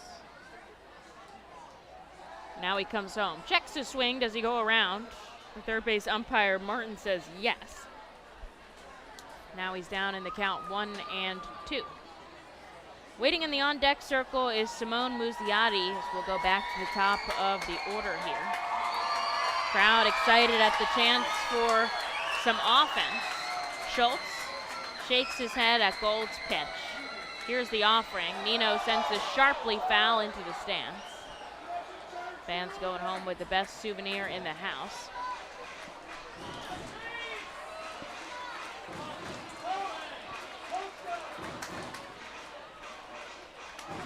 A ball and 2 strikes here. Righty on lefty matchup. Kevin out at second. We are scoreless in the bottom of the 5th inning. Schultz comes home above the letters, or in this case, above the luchador's mask. And the count There's moves still even. letters. The letters are at the bottom, aren't they? I don't know. Of course, now I can't picture it. It's on the letters are on the bottom. That's true. Looking back at Vicuña. Here's the 2-2. Cut on and missed.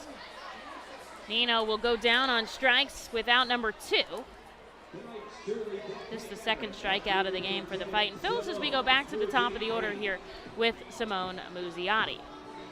Museotti, 2 sharply struck flyouts. We'll have an opportunity here with Vicuña out in scoring position. Lefties bat just a little bit better than righties. They bat .250 against Schultz. Righties bat .229. The starter comes outside, 1-0. Flag out in center is still hanging dead at the pole. There's no wind here at the ballpark today, and the air is thick. It's humid. I've seen a couple things hang up in the sky. Pitch number 70 coming in from Paxton Schultz here as he looks back at second. The 1-0 is skied into shallow center field. De Los Santos racing back, but it's going to be Eden who makes the catch. Fightin Phils do get a hit, but they aren't able to push him across, so we're still tied at 0. Into the 6th we go here in Baseball Town. Fans, this is interesting. You're going to want to stick around. There you are in the great wide open when you hear it. Dinner time. When you're hungry, you're not going to let 5,000 feet of mountain get in your way. And if they try, that's what Kia's lineup of exceptionally capable SUVs with available all-wheel drive is for. The Telluride, Sorento, Sportage, and Seltos are how you know we take this pretty seriously. The SUVs and the dinner. Hurry into your local Kia dealer today. Kia, movement that inspires. Visit kia.com for details. Always drive safely. Feasers Incorporated, a family-owned full-line food service distributor located in central Pennsylvania. Services restaurants, sporting facilities, theme amusement parks, healthcare facilities, educational facilities, and other institutions throughout Pennsylvania and the Mid-Atlantic region. For over 100 years, Feasers and its employees have committed themselves to making customer service their highest priority. Feasers works hard to provide customers with the products they require, delivered by their helpful fleet drivers. Feasers is large enough to serve and small enough to care. For more information, call 800-326-2828 or Feasers.com. The Reading Fightin Phils are proud to partner with the Berks County Mental Health and Developmental Disabilities Program. Together, we are striking out the stigma in order to raise community awareness about mental illness and the prevention of suicide. With 3 simple words, "Are you okay?" the hope is to begin a conversation to show Berks County that we care. Suicide affects and hurts everyone, but help is here, and we'll work together to help raise awareness about suicide and identify what we can do as a community to prevent it. People in need of assistance and support should call Crisis Intervention at 610-236-0530. That's 610-236-0530.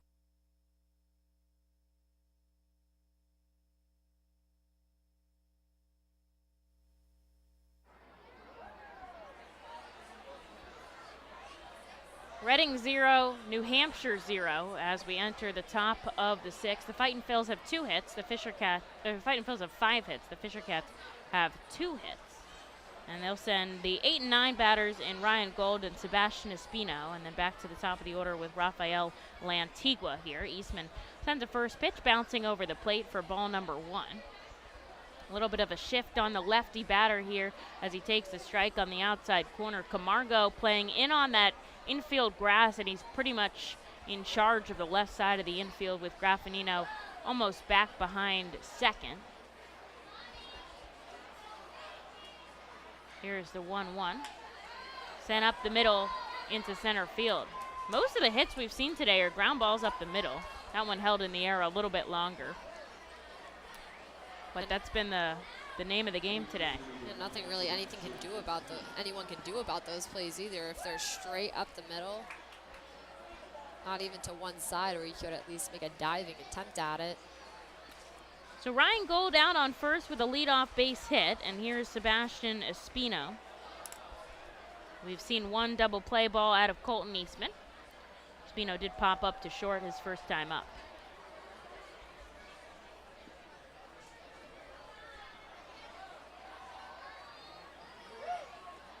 This is in for a called strike.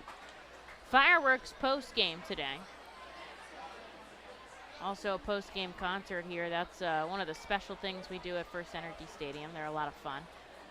We'll repeat the same thing tomorrow with the largest fireworks show in stadium history. That's the Mega Blast. Here's the 0-1.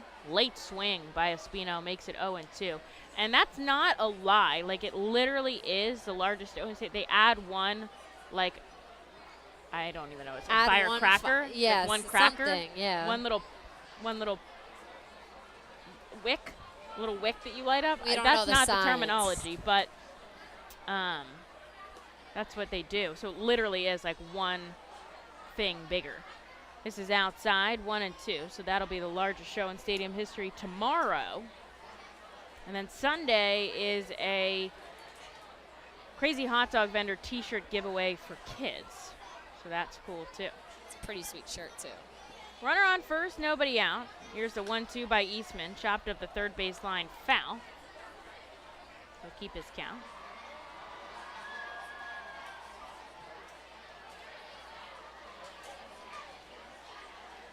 And I personally can't wait until the Star Wars night.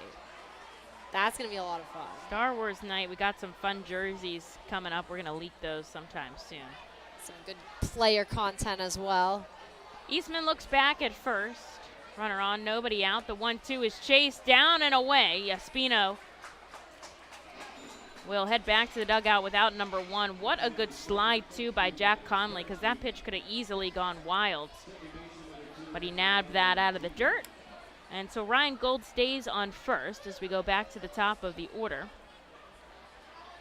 Here is Rafael Antiqua. So we brought this up back in the 3rd inning when Eastman had his 3rd strikeout. It's till now when he gets his 4th strikeout. So he ties the game high, or strikeout high per game this season. Hits the outside corner to Antiqua, which is 4. His career high is 11 strikeouts. Did that quite a while ago. I want to say it was 18. Let me check my game notes. Yeah, it was a number of years ago. Here's the 0-1. Cut on and missed by Antiqua, 0-2. Eastman's fastball, 89, 90 right now. Gold still out on first. The catcher probably not likely to take second. We'll see. Scoreless here, top of the 6th, the 0-2. Chop back to Colton. He's just going to make the play over at first. Those PFPs working out real well for the pitcher. Solid throw. Will be out number 2. Gold does shift to second. And here is Cam Eden with a runner in scoring position. Gold got a good jump on that, too. There really wasn't a play at second base. He really couldn't have gone there. Just got the easy out. Stays calm, makes the play off the mound. They were actually out there. Starter wasn't out there today. Eastman wouldn't have been out there, but they were actually doing the pitcher's fielding practice before the game today. And they do actually practice throwing to every single base. So they'll pretend to throw the ball as he actually throws the ball here outside to Antiqua. They pretend to throw it, and Sean's standing at the plate and chops him a grounder either right in front of the mound, off to the right, off to the left, and then depending on where they're at in the drill, they'll throw to first, they'll throw to second, third, or home. So they do practice coming everywhere, and it's clearly playing off because we've seen a lot of well-fielded balls by our pitchers this year. Another one that breaks below the knees, 2-0. Those are easy outs, too. They're right in front of you. And if you have the coordination to make it. Especially you have to, hustle off the mound. Looking back at second is Colton. The 2-0 is taken out to left center field. This is going to drop in. Racing home is Gold.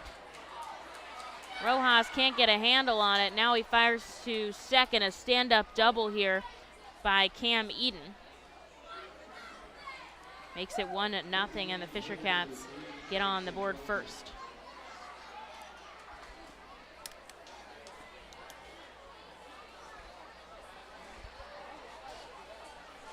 Still 2 outs here for Addison Barger. Comes up with Eden out on second. He's had a hit and a walk in today's contest, but he's been thrown out twice. Once by Jack Conley trying to steal second, and once at third base went Muzi, Nino, and Camargo.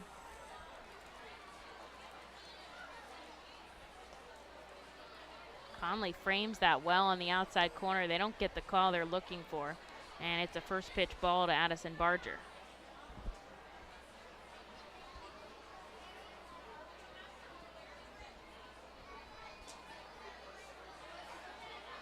Eastman looks back at second. Now he'll come home. Outside 2-0. 74 pitches here for the starter.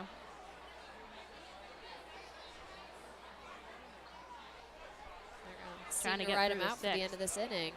Definitely, I think he'll get through this inning, but we'll have to wait and see. A little bit of movement out in the bullpen. Freddie Francisco will be catching out there today with Jack Conley in the game, and Ohapi and Freesia out playing elsewhere. Eastman leaning over, he gets the sign from Conley. Eden out on second, Barger in the lefty batter's box. Righty misses down low, 3-0. Waiting in the on-deck circle is the cleanup hitter, Trevor Schwecki.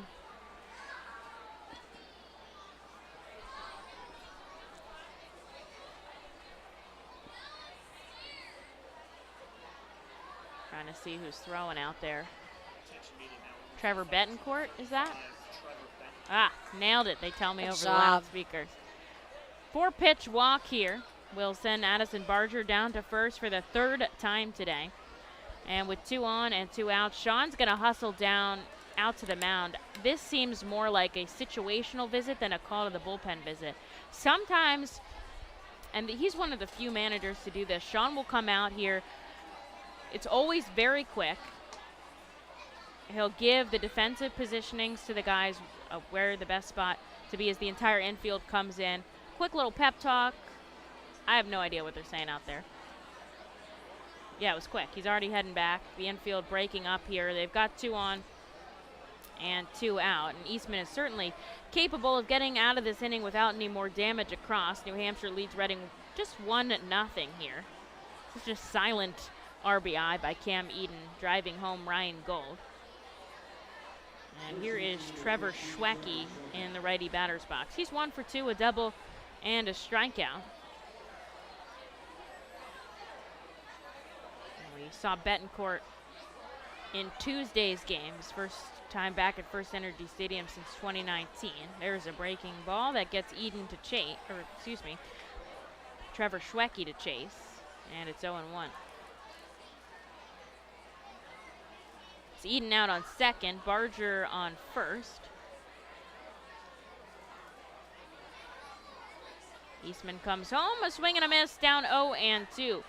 Picked up his pace a little bit since that mound visit. Trying to keep that rhythm and throw off Trevor Schwecki. Keep him on their toes. Speaking of, he's on his toe on his left foot. Here's the 0-2 runner going. It's in the dirt. Jack's going to eat it as both runners advance. So safe at third is Eden, and Barger out on second. And the count 1-2 to Trevor Schwecki.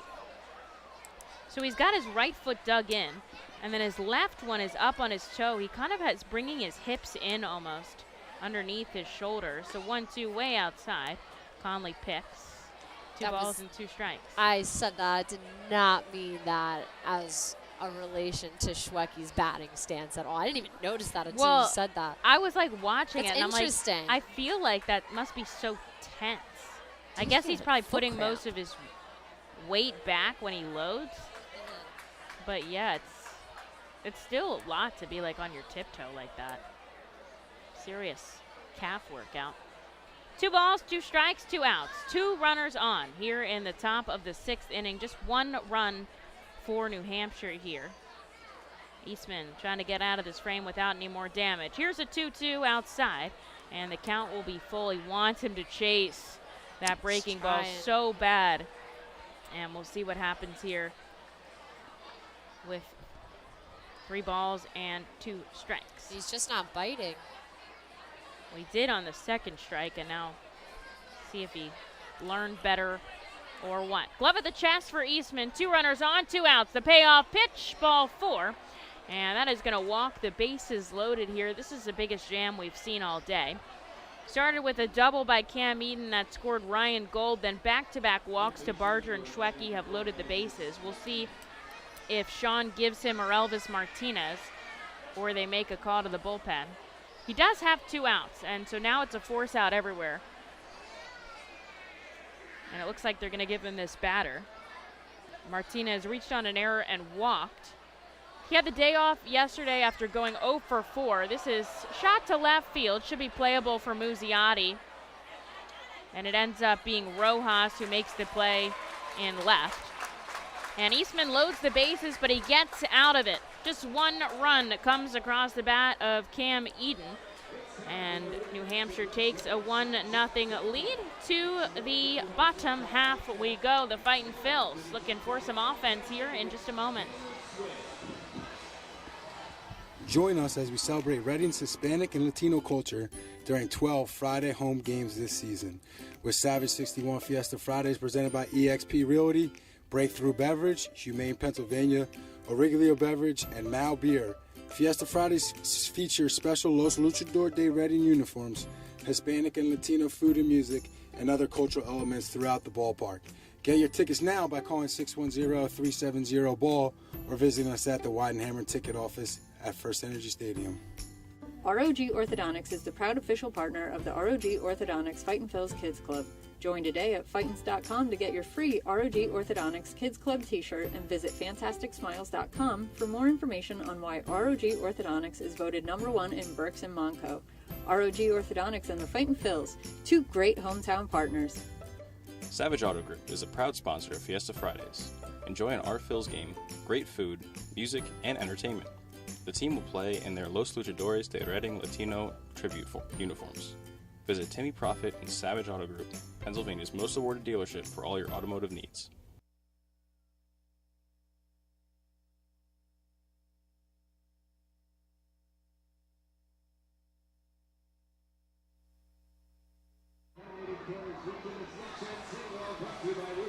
Bottom 6 we go. New Hampshire gets the first run on the board. Cam Eden doubles home Ryan Gold.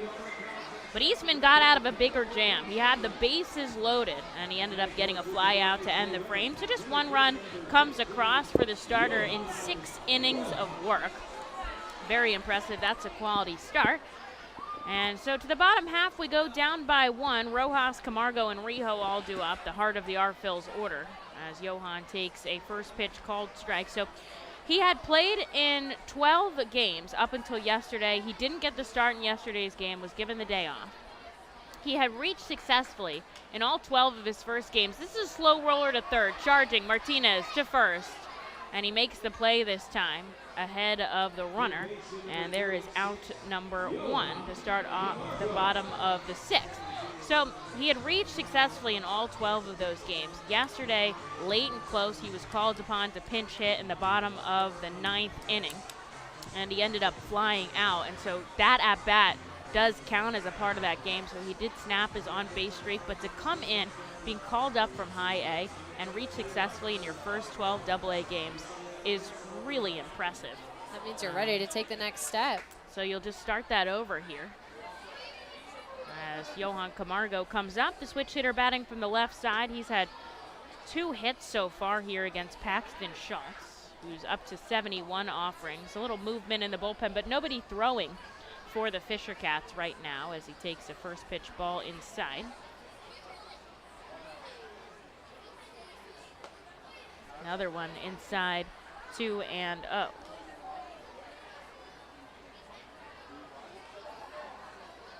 Schultz's longest outing, 5 2/3, so he hasn't made it through a full 6 yet. 5 1/3 here. Starter comes overhead, checking his swing, Camargo, but he doesn't go around, and the count moves to 3-0.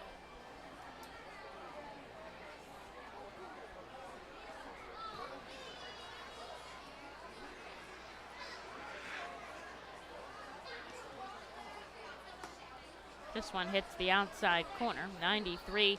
Still solid velo out of Schultz. Has not allowed a free pass today. 5 hits and no runs. Here's the 3-1. This hits at the exact same spot on the corner, and the count is now full after Camargo was ahead 3-0. 1 out here, bottom 6. The Phils trail by 1. Everybody that steps up is going to represent the tying run here. A very close contest. No pitch clock for Johan since he's here on Major League Rehab, so he is taking his time getting back in. Payoff pitch, chopped to second. Doesn't really get out of the box, and they fire it over.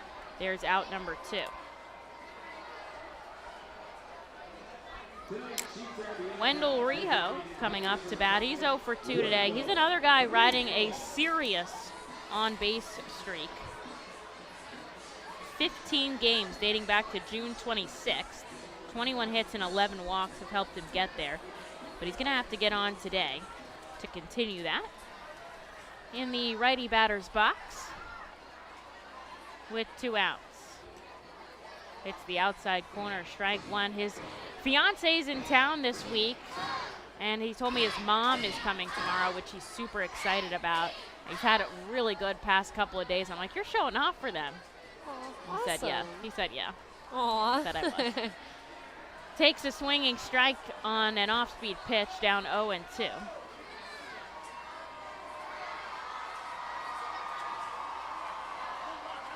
Fightin Phil's just trying to get a runner on here, down by 1 in the bottom of the 6th inning.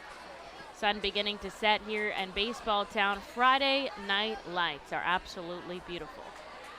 Here's the 0-2 to Rijo. Sends this deep to left center field. Cook, though, coming over in front of the warning track. He'll make the catch, and the Fightin Phils go down in order in the bottom of the 6th, the longest outing for Paxton Schultz this year. And Reading trails 1-0 to the 7th we go here in Baseball Town. And I do think maybe we'll see somebody out of the bullpen in this frame in just one moment. The Fightin Phils know who to call for trash and recycling services. A proven winner, JP Mascaro & Sons.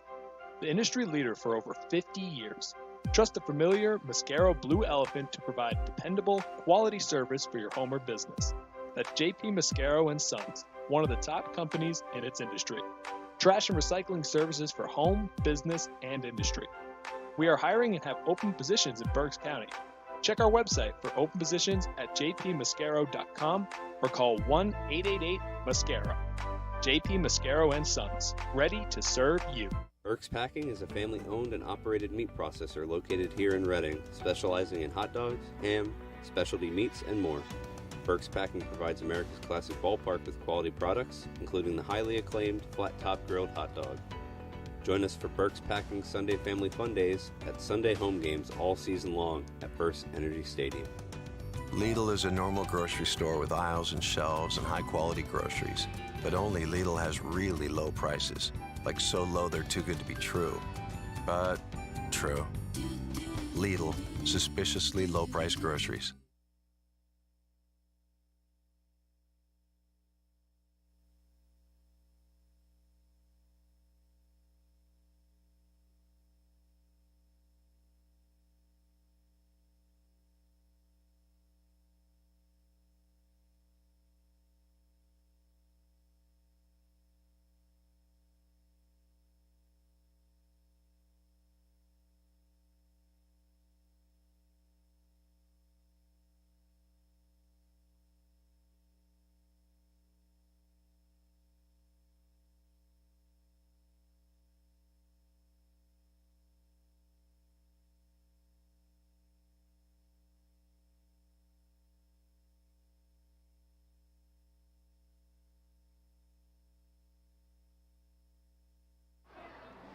Colton Eastman hands the ball over to Trevor Bettencourt here for the 7th inning. Eastman finishes with a quality start under his belt. 6 innings, 4 hits, 1 run, 4 walks, 4 strikeouts on 85 pitches. And now we'll see what Bettencourt can do against Zach Cook, Luis De Los Santos, and Ryan Gold, trying to keep this just a 1-run game. New Hampshire leads Reading 1-0. Bettencourt gets a swinging strike here to Zach Cook. We saw him in his first game since 2019 here in Reading on Tuesday, and it ended up striking out the side, which was really exciting. That was Eden, Clark, and Schneider. I don't think I'll see any of those batters today. Did so on just 15 pitches. A ball and a strike here. Bettencourt deals. This is chopped off the bat, and it rolls foul. Jack Conley gave it a good chase, but he can't get to it as it's foul. He'll make the count 1-2. Bettencourt dealt with a lot of injuries. Tommy John surgery. Started the season with Reading in 19. He pitched up in Portland. Looked really good, and then took some time off since then. Coming back to the game. He had a couple of rehab innings before being reinstated off the 60-day IL here and assigned to Reading. And happy to have him here. Heard nothing but good things about him as a teammate and as a player. This is grounded past Aldrum Corridor at first. He couldn't get a glove on it. Great fielding by Jalen Ortiz. Holds up Zach Cook. And there's a base runner here to start off the 7th for the Fisher Cats. Just took a weird hop over the glove of Corridor at first.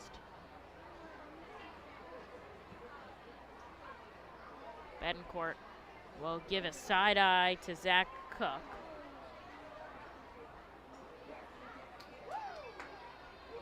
Now he comes home. The bunt laid down, charging. Camargo, bare hands. What is he doing? Out to second. They catch him off the bag.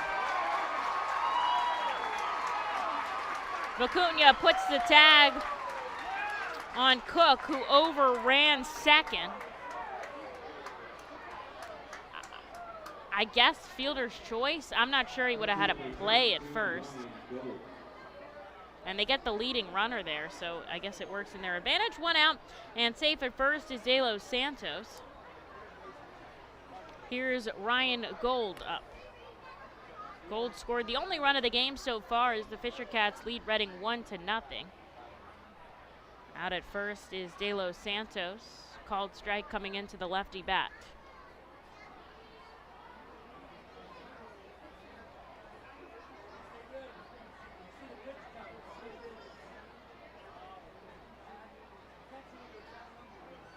Coming set, glove at the chest. Bettencourt now brings it down to his waist. This is taken out to center field. Rojas racing back at the warning track. He makes a leaping grab. Robs Gold of an extra base hit. And there is out number 2 on the board.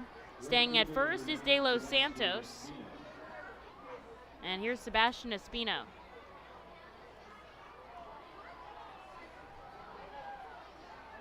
Talk about the tool for speed so much on a base pass, but you've got to bring it up in terms of the ground that he covers out in center field. That was all the way to left center, an over-the-shoulder catch for out number 2. Espino 0 for 2 today from the right side. This is sharply grounded into the glove of Camargo. He's going to get the force out at second, and Bettencourt puts up a clean inning in the top of the 7th. New Hampshire, a 1-run lead. Stretch time here at the ballpark, and then it's the R-Phils' turn to bat. Bottom of the 7th coming up here in Baseball Town. Gear up for Fightin' Phils season. Visit the Brentwood Industries Fightin' Phils team store at FirstEnergy Stadium, or check out our online store 24 hours a day, 7 days a week at rphils.com/shop.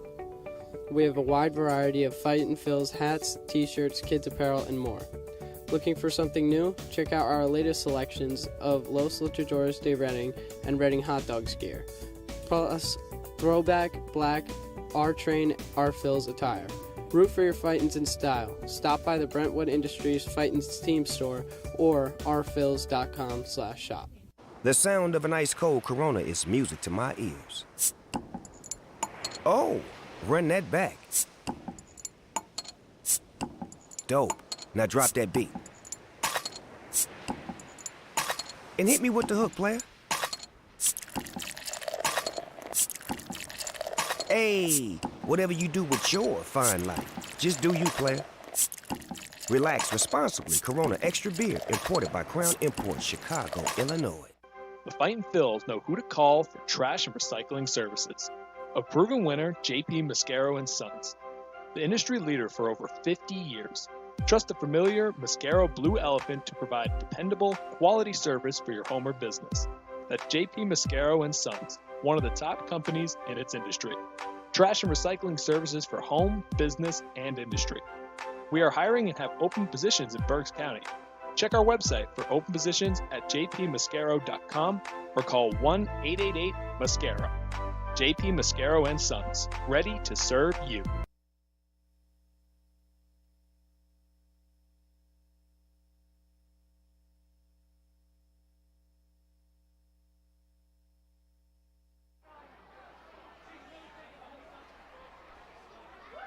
Interesting inning in the top of the 7th. Bettencourt gets out of it clean. And Jalen Ortiz is going to start this one off with an extra base hit. A stand-up double for Ortiz. Makes this a 3-hit game for Jalen. A team leading 19 doubles on the season. I'm surprised they put Paxton Schultz back in this contest. Ortiz just smoked that deep to right center. And he gets himself in scoring position. The tying run out on second because New Hampshire leads 1-0. Schultz, 81 pitches under his belt. They do have somebody warming up in the bullpen. This is his longest start of the season. Looks back at second. Corridor connects foul. Ended up going in as a bunt single to Luis De Los Santos that allowed him to reach. Then Camargo got the out at second, catching Cook off the bag. And Bettencourt got out of that inning clean to keep this 1-run lead. Bottom of the 7th in baseball town. Both teams 6 hits apiece. Ortiz shuffling off the bag at second. Stepping off is Schultz. They weren't on the same page there because he wanted to throw back, and De Los Santos has gone back to his position. So it does count as a step off even though he didn't make a throw. Ortiz safe at second. Coming in, De Los Santos, coming in Gold as well. And the first baseman, Schwecki, they're going to try to get on the same page here.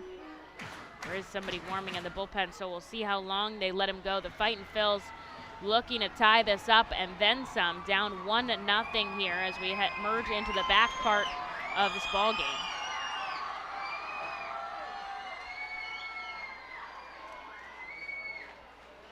Out of the stretch here is Schultz. Corridor slices this foul, down 0-2.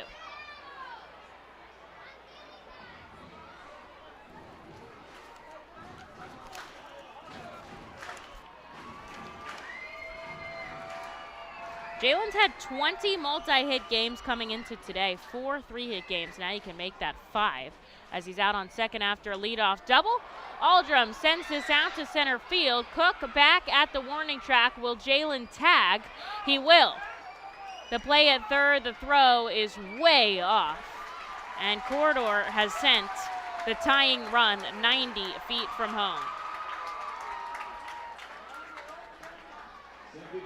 Here's Kevin Vicuña.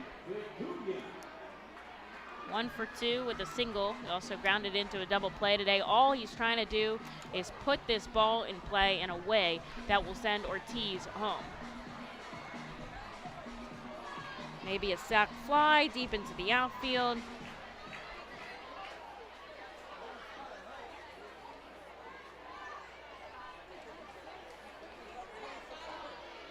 He settles in the righty batter's box, close to the plate. Jalen Ortiz shuffles off the bag at third. The infield's going to play in.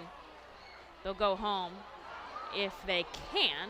Does, of course, make anything that gets past them a little bit harder. Vicuña takes the first pitch, ball inside. Fightin' Phil's down 1-0.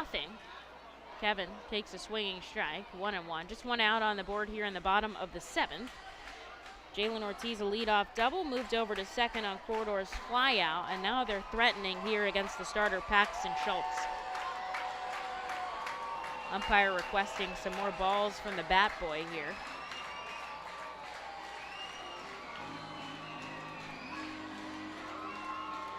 Crowd getting excited here. Fightin' Phil's a chance to tie things up. Schultz taking his time, stepping back on the first base side of the rubber. Leans over, gets the sign from his catcher, Gold. They can't agree. Nope, he steps off.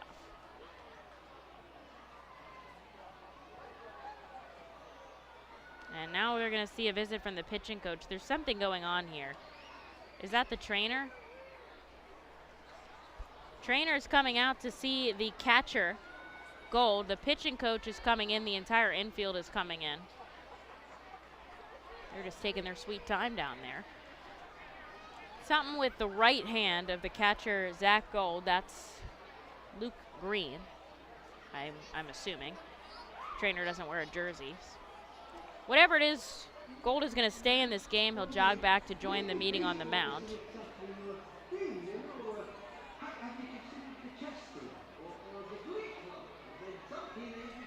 Umpire breaks up this mound visit. Everybody goes back to their respective spots. And Kevin Vicuña gets back in the box for the 1-1 count. Ortiz at third, one out here, bottom 7. The R-Phils trail by 1 run. Schultz kicks and fires low. And it's 2-1. Gold does a good job of keeping that in front of him.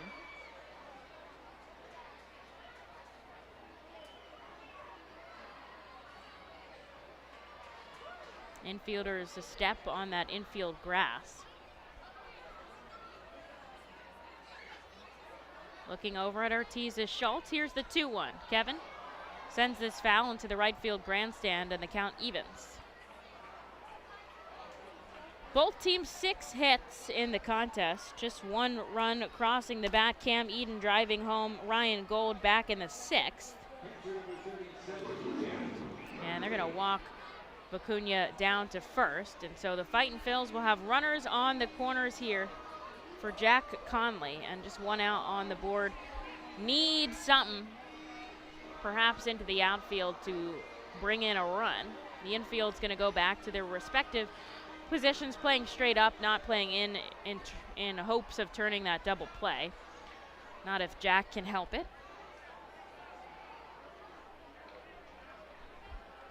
Ortiz on third, Vicuña on first. Down by 1, bottom 7 here in Baseball Town. They're going to give Schultz another batter. Tosses it over to first. Vicuña slides back in safely. I would think he might take second here. Another mound visit. So I would think he might take second here because, 1, I don't know if they throw down with Jaylen out on third. That gives him an opportunity to come home. And if it draws the throw, then maybe he would come home. And also he's going to try to break up the double play ball here just in case. With 1 out on the board. The entire infield came up for that meeting on the mound. If they want to end up taking Schultz out, that's going to be the 3rd one this inning. Or the 4th one this inning, actually. Conley hasn't even seen a pitch yet.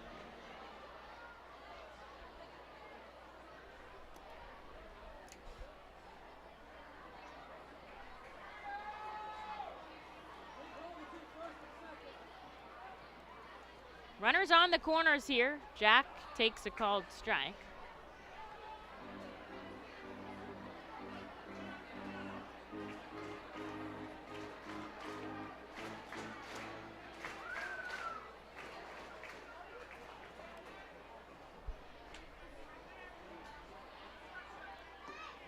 That one's below the knees, and it evens 1-1.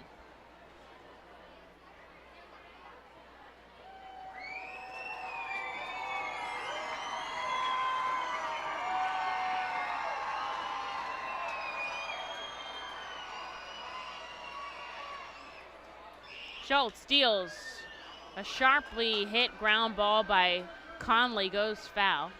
Williams tries to make a barehanded play. He knocks it down. He'll give it to a kid in the 67 club. And the count now 1-2. Reading's got to take advantage here of this opportunity with Jalen Ortiz at third. They're down by just 1 run. So certainly capable of tying it up and more. Runner going. And Vicuña safe at second. No throw down. He's going to have to go back. Foul back. Go again. Conley 1-2. Schultz up to 92 offerings, so that is his season high. I don't know how many more batters they're going to let him face here. Runners on the corners, 1 out for the Fightin' Phils. Kevin going. And Jack gets a piece of it. He's going to have to go back. Kevin. He's trying. Trying to take second. And Conley has stayed alive. Pitch number 6 coming in.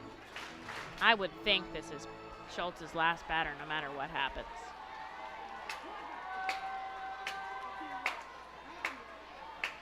Runner going, the 1-2.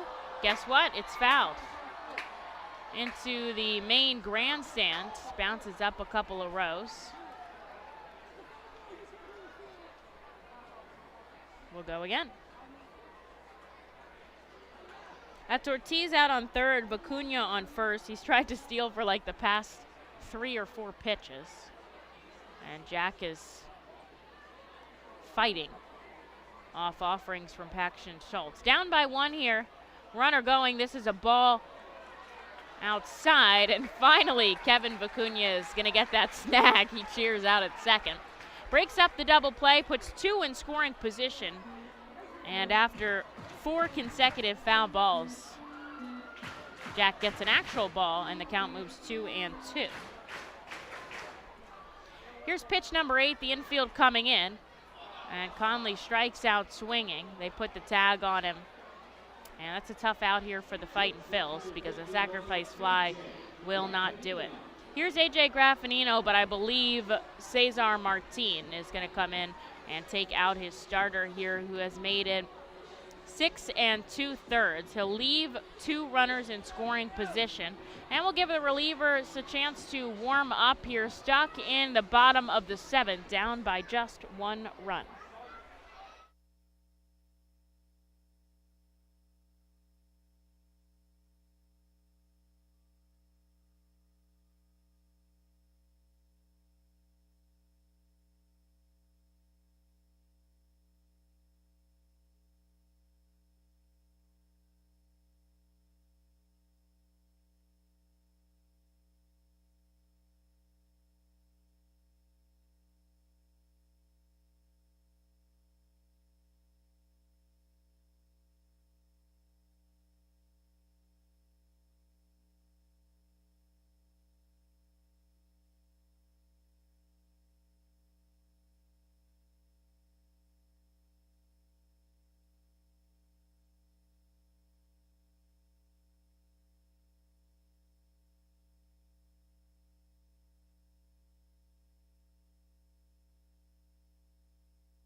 Stuck in the bottom of the 7th, the Phils have Jaylen Ortiz out at 3rd, Kevin Vicuña at 2nd, and A.J. Graffinino in the batter's box. With 2 outs, they are down by just 1 run as the Fisher Cats make a call to the bullpen. Paxton Schultz leaves on 2, and here is Andrew Bash.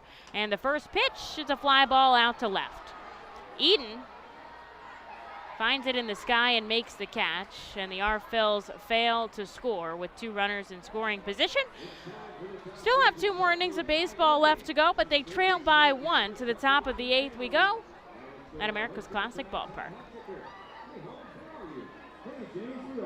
K Pool and Spa offers a variety of expert services for both in and above ground pools and hot tubs. They provide the service for Pool Pavilion at the FirstEnergy Stadium and keep it clean and maintained throughout the entire season. Based in Reading, Pennsylvania, they've been family owned and operated for 40 years.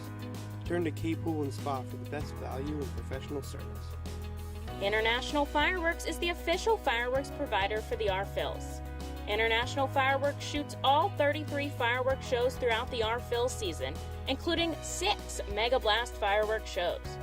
International Fireworks also provides the pregame fireworks after the national anthem at each game.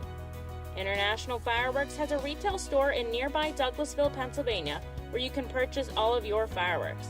Visit fireworksrus.com for more information about the International Fireworks retail store in Douglasville. Thanks again to International Fireworks, the official fireworks provider of the R-Phils. Looking for the place to have the ultimate family fun at the Fightin' Phils game? Look no further than Capital Blue Cross Funland. Capital Blue Cross Funland features the most exciting games and entertainment at the ballpark, including speed pitch, mini golf, ring toss and peach basket toss, mascot autograph booth, a bounce house, and the incredible giant inflatable slide. Bring your family to all the fun at their next R-Phils game at Capital Blue Cross Funland.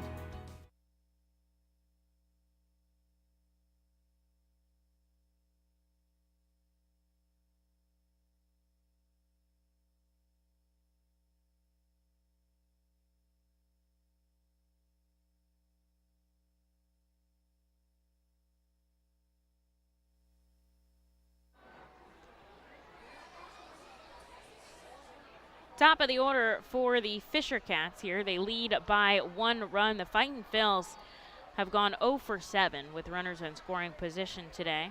Trying to get on the board here. Trevor Bettencourt returns for another inning of work after putting up a 0 in the top half. We'll see if he could do it again in the 8th as he has Antiqua back-to-back foul balls down 0-2. Both teams 6 hits. It was just that RBI double by Cam Eden that has put the Fisher Cats on top. This is sliced sharply foul. Keep his 0-2 count.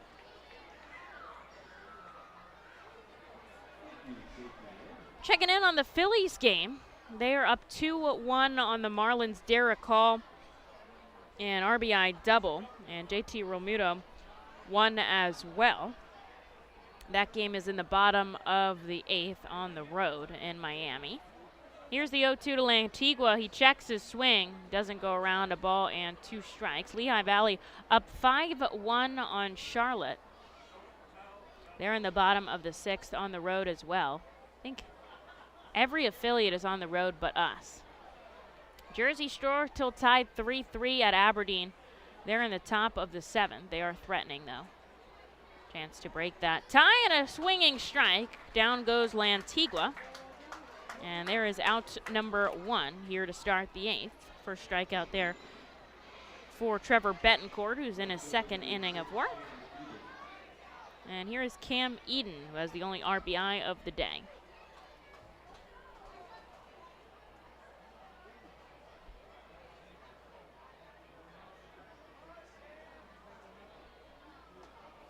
Big swing and a miss.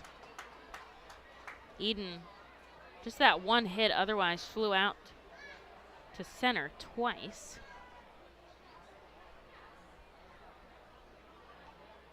Bettencourt misses down and away, a ball and a strike.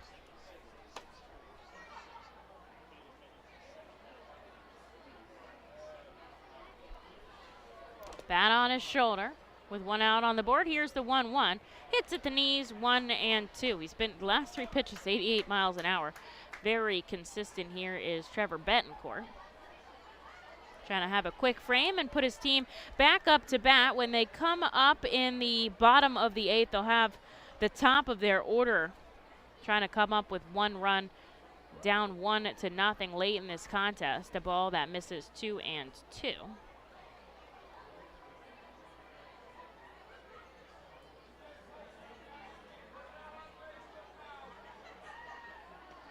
Cuts on and misses. Very frustrated. Eden heads back to the dugout. Back-to-back strikeouts for Trevor Bettencourt. And he'll try to set down the side in order. Here's Addison Barger. This guy has reached 3 times today. 2 walks and a hit. He's also been thrown out twice.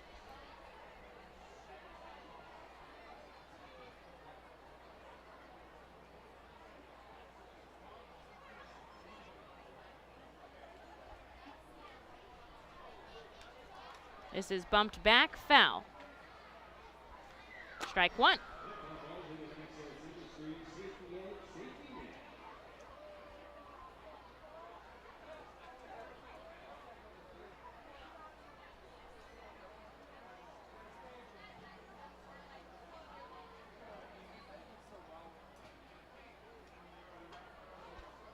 Conley tries to get it to hit the outside corner, but it's just too far. Ball and a strike. 17 pitches for Bettencourt. 15 was his last outing on Tuesday. Looking for out number 3 quickly here. Here's the 1-1 outside, 2 balls and a strike. A little bit of wind blowing now. That flag out in center field just blowing slightly. The sun is completely set here at the ballpark. Friday night lights, waiting for the post-game fireworks. Is this very large crowd here at the ballpark, 7,385. Misses inside. 3 balls and a strike. It's a really good crowd for a Friday night here.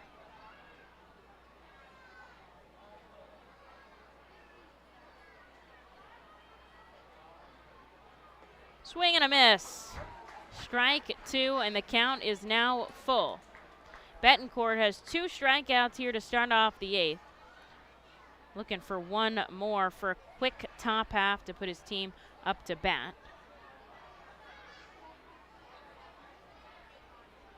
Here's the payoff pitch. Ground ball backhanded. Kevin over to Aldrum, and that will do it. A 1-2-3 frame for Bettencourt. 2 clean innings of work, and he sends the R-Phils up to bat in the bottom of the 8th, down by just 1 run. You can add a delicious all-you-can-eat buffet to any Reading Fightin' Phils game ticket for only $19. No need to visit the concession stand. You can add a 2.5-hour all-you-can-eat buffet to any ticket. This selection includes barbecue chicken, barbecue sandwiches, cheeseburgers, hamburgers, hot dogs, mac and cheese, corn, pasta salad, baked beans, potato salad, chips, fruit, cookies, and all Pepsi products. Call the Fightins at 610-370-BALL, order online at Fightins.com, or visit the Weidenhammer ticket office at FirstEnergy Stadium. Unlike any other area in FirstEnergy Stadium, the Savage 61 dugout suite puts you in the closest seat to the action on field, located just feet away from the diamond on the first base side. With covered seating, abilities in motion accessible seating, and the most unique view around, your group will thank you over and over again for this one-of-a-kind experience. Tickets for the dugout suite start at $25 and include options to add food and drink packages. The Reading Fightin' Phils are proud to partner with Mao Beer and Stockertown Beverage throughout the 2022 season. Mao Beer and Mao's Cinco Estrellas Lager, which is available in the Stadium Plaza Bar, has 128 amazing years of brewing history. Make sure to pick up Mao Beer and Mao's Cinco Estrellas Lager at FirstEnergy Stadium at our Plaza Bar throughout the 2022 season and through our partner at Stockertown Beverage.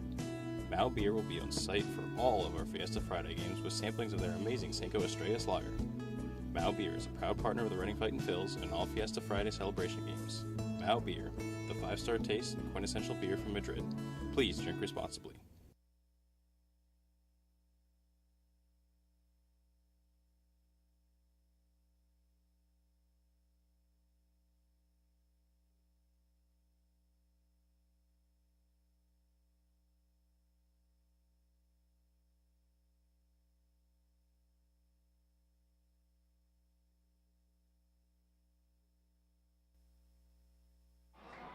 Fightin' Phils down by 1 run here, and they're running out of time to get that run. But they will have the top of the order up here against Andrew Bash, Museotti, Rojas, and Camargo. So if anybody's going to do it, it's right here, right now. Both teams 6 hits, both teams an error in the field. Inside, ball and a strike.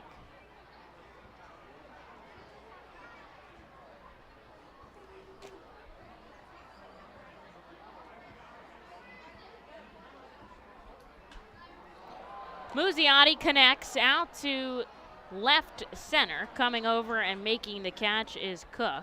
Fightins just can't get too much to drop today. They're going to need to. Here's Johan Rojas. But everybody that comes up represents the tying run, so it's quite possible.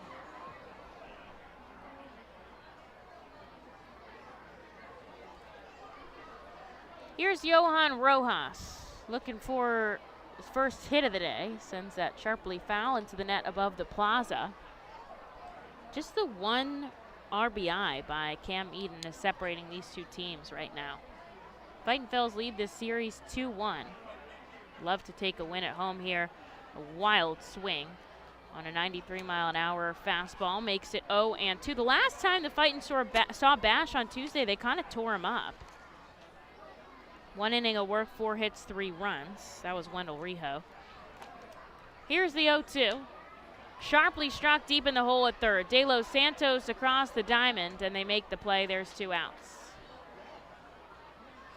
Third baseman number 36, Jokon Camargo.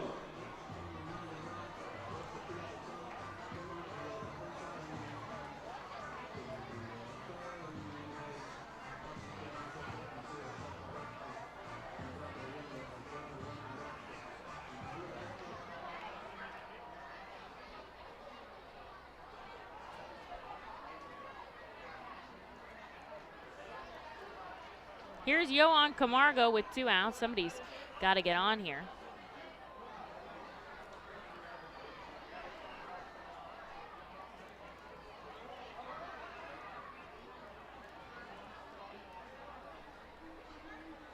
Here's the 0-1. Hits 0-2.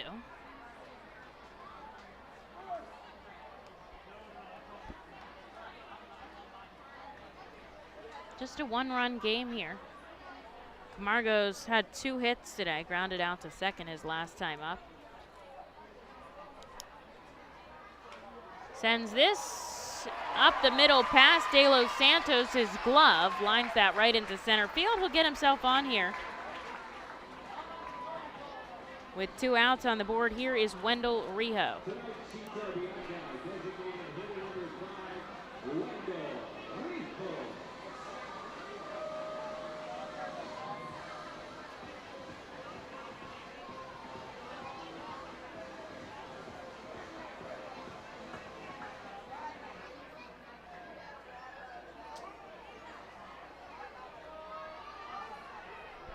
Rijo from the right side takes a swing for the fences, and it's strike 1. He's 0 for 3 today, but he's played well in this series. Of course, well against Bash. Runner on first, 2 outs. Reading down by 1 here in the bottom of the 8th. There's a called strike on the outside corner, 0-2. Jalen Ortiz in the on-deck circle.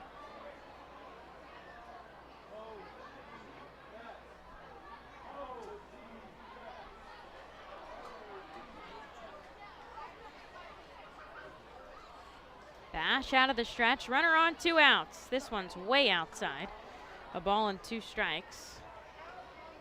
Rijo has done damage before. Reading out hitting the Fisher Cats now 7-6. Both teams have made an error in the field.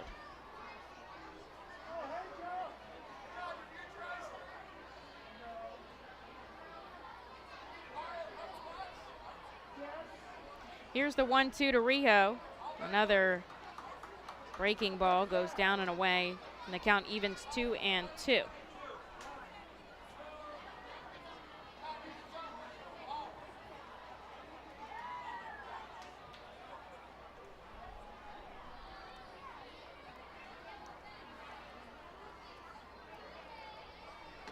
Outside, he's worked an 0-2 count, now it's full.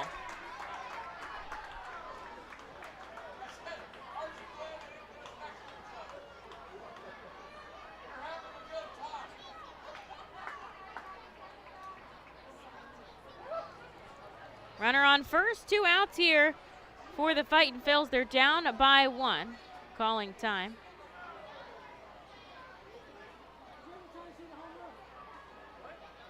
Is the pitcher stepping back in. Now Wendell Rijo calls time. They're throwing each other off. 3 balls and 2 strikes. Runner on first and 2 outs.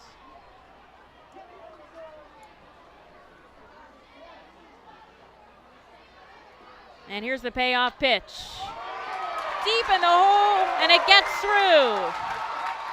Rijo continues his on-base streak, and he moves things along in the bottom of the 8th. The R-Phils have 2 on and 2 outs. for Jalen Ortiz. What would be ideal here? If they took the lead and then shut it down in the top of the ninth, then we'd be good. Then we'd be golden. But they've got to at least tie it up here. Running out of time in Baseball Town. 4 outs left. Fisher Cats have 3. 2 on and 2 out. Here's Jalen Ortiz. Takes the first pitch ball. He's had 3 hits today, 2 singles and a double.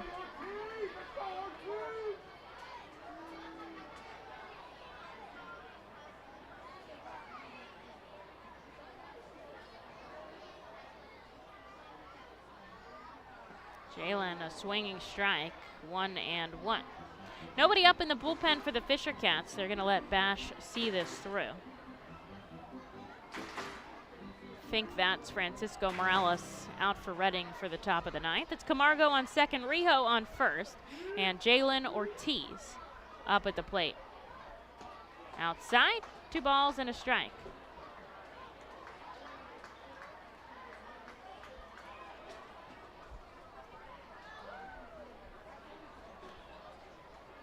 This is when you're standing up and pacing. Ortiz in open stance. Stepping off again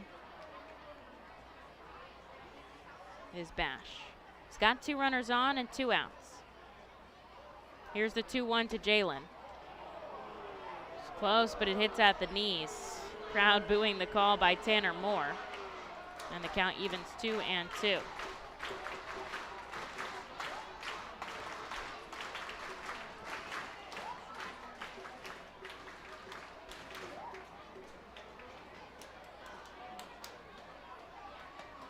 Outside, full count. Aldrum Corridor in the on-deck circle here. The Fightins have 2 outs. They've got Camargo on second and Rijo on first. And they trail 1-0 in the bottom of the 8th. The crowd roaring here. Ortiz. The payoff pitch, ball 4. He tosses his bat. He'll load the bases. And here is Aldrum Corridor. Now we'll see a visit from the pitching coach, Jim Sykowski. Come out to the mound with the bases loaded and 2 outs. Corridor's already had a grand slam this season. He's 0 for 3 today, all consecutive fly balls to center field. What if you had a 4th fly ball to center field, but it was just a little bit longer? That'd be fun. Let me see when he did that grand slam. We've had 3 this season. His was on June 8th. Logan O'Hoppe and Jalen Ortiz also had ones. But it's Corridor who'll come up with Camargo on third, Rijo on second, and Ortiz on first. Somebody's starting to get loose for the Fisher Cats as the meeting on the mound breaks up.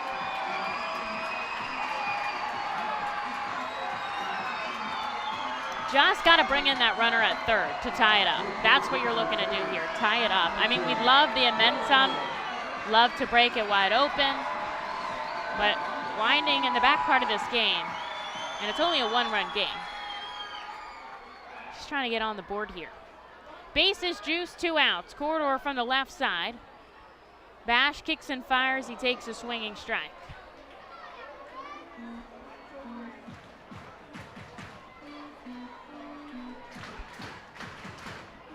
Kevin Vicuña due up next.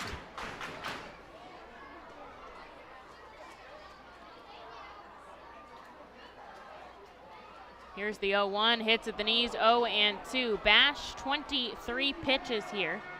Finally, somebody starts throwing for the Fisher Cats.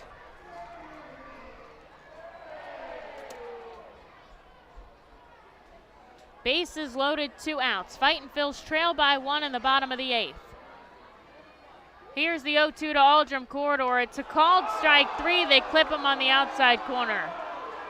That was a tough call up and away, and he is not happy with that. Saying some words to the umpire. As he heads back to the double, the Fightins have the bases loaded, but they fail to score, and they trail by 1. Into the 9th we go.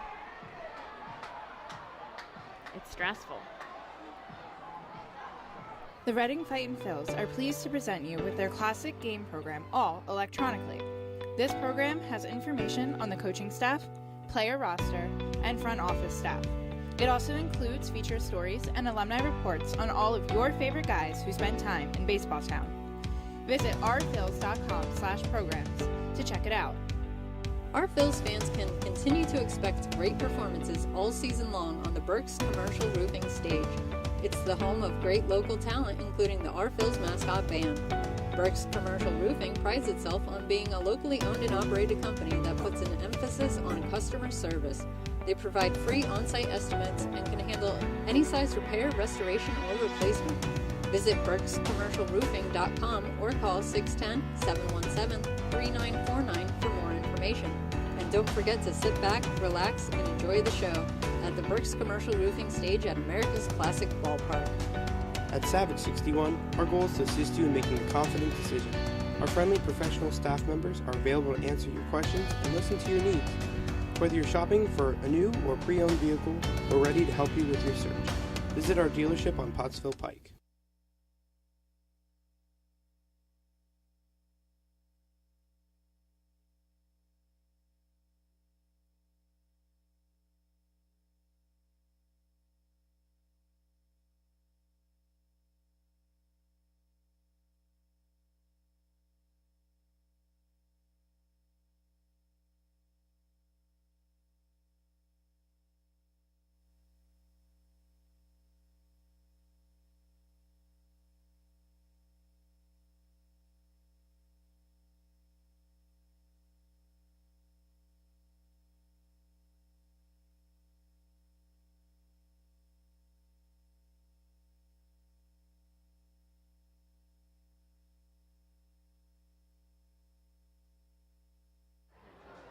Trevor Schwecki to lead it off in the top of the 9th inning.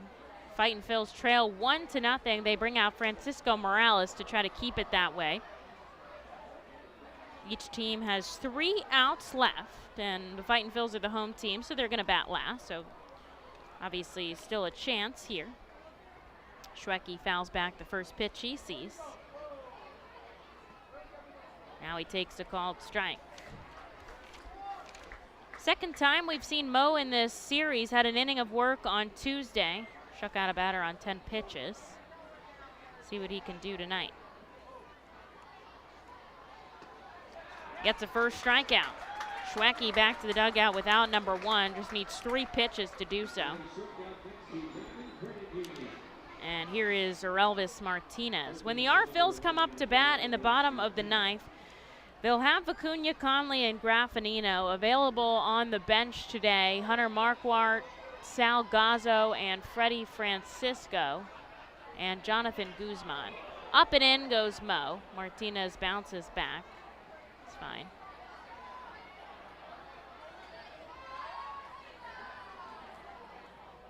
It's funny, Fightin' Phils shut out the Fisher Cats 2 times in a row. New Hampshire pops off yesterday. Now they're shutting out the Fightins today. Ground ball left side. 2 hops over to first. Camargo gets the out. That was well played by the third baseman. And here's Zach Cook. Solid pitching on either side tonight. Trevor Bettencourt, 2 shutout innings. Even the quality start by Eastman, he only allowed 1 run. I mean,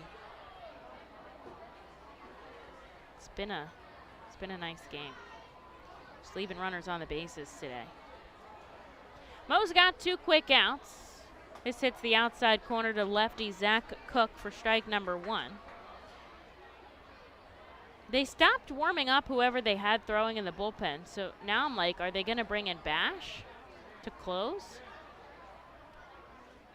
Outside, ball and a strike. I don't know. Maybe he's already warm. He's warm enough.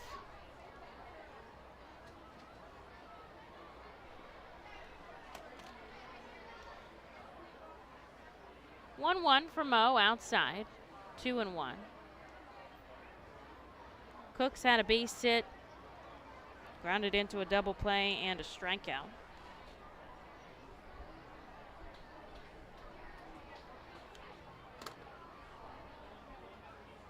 Swing and a miss. That slider working for Mo today.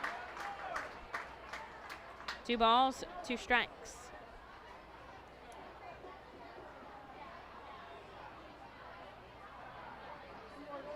New Hampshire 1, Reading 0 here, top 9. And Mo hits the outside corner. A called strike 3, and he sets him down quickly on 8 pitches. And that will do it for the Fisher Cats. They lead by 1 to the 9th. It's rally time here in Baseball Town. The R Phils looking to walk things off. The Enersys Power Alley Pub features a 2.5-hour all-you-can-eat buffet, private bar with bartender, 2 rows of seats, bar stool seating, and 4 cafe tables. The pub provides your party a private area to enjoy the ball game away from other fans. The Enersys Power Alley Pub may accommodate groups of 40 to 60 people. Enjoy socializing with your group and watch the game with a unique vantage point. Highline Merchandising, formerly Textiles, is your local small business company that provides screen printing, design, and merchandising services for local, national, and international businesses, bands, shows, and festivals, including 7-time Emmy Award-winning show Schitt's Creek and Unsolved Mysteries. Visit our website at highlinemerchandising.com. Celebrate the history of our national pastime at the National Baseball Hall of Fame and Museum in Cooperstown.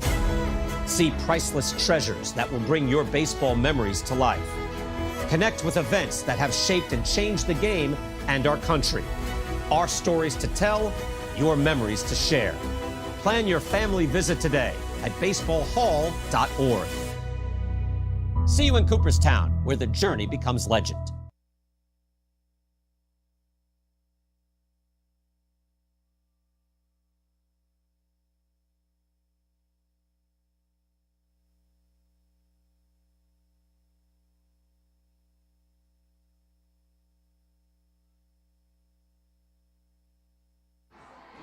Fisher Cats are going to stick it out with Andrew Bash on the mound here. Fightin Phils had the bases loaded in the bottom of the 8th, but they couldn't get a run across.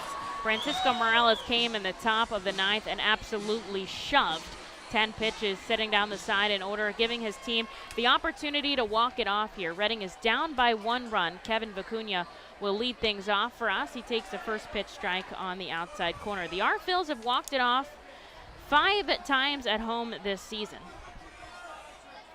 including 3 consecutive times against the Bowie Bay Sox. Kevin takes the ball up and away, 1-1. They're starting to warm somebody up in their bullpen. Very interesting. Kevin reached on a catcher's interference his last time up. Also has a hit in the game today. Righty way away. And the count moves 2-1. Guzman walked it off once, Mignetti, Ohapi, Ortiz, and Rijo, so it's really been a team effort from the Fightin Phils. They're going to at least have to get 1 run to tie it up. They're only down by 1 if they want this game to continue. Kevin takes a pitch that hits the corner, 2 balls and 2 strikes. And they've had a lot of base runners in this game. It's not like they've certainly the had their R Phils aren't chances. hitting. They're 0 for 8 with runners in scoring position. They've left 9 on the base pass. Vicuña goes the opposite way, ranging over Lantigua, and there is out number 1. He did run it out, though. He ran his hardest to try and get there. The thing of it is, with a 1-run deficit, anybody that comes to the bat could be that 1 run. That's the tying run. Jack Conley comes up here. He's 0 for 3 today, a chance to turn it around.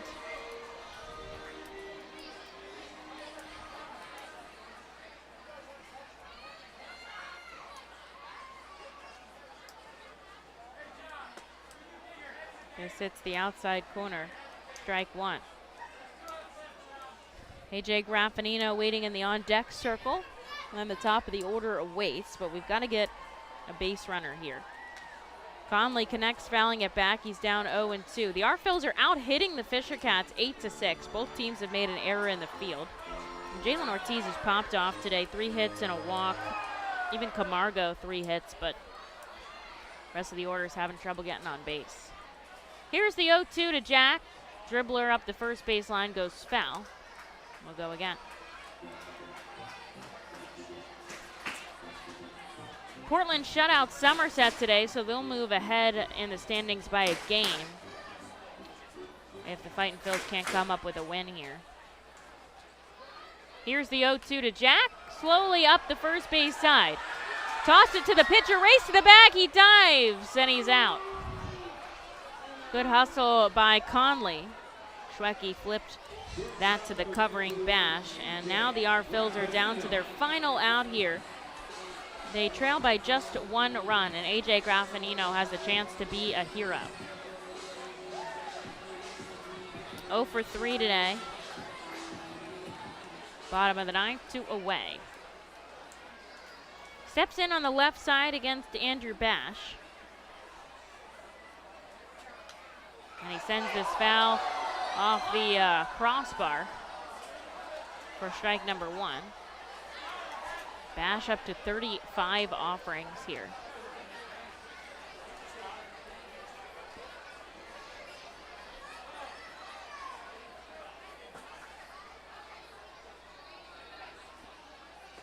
Oh, 1 hits at the knees, 0-2. And now Reading down to their final strike here. They trail by just 1 run.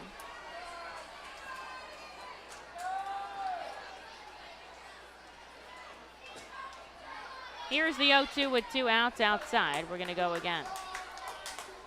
Waiting on deck is the top of the order, Simone Museotti. Looking for AJ to get on. Got off to a hard start when he joined us. Here's the 0-2 with 2 outs. Pokes it the opposite way.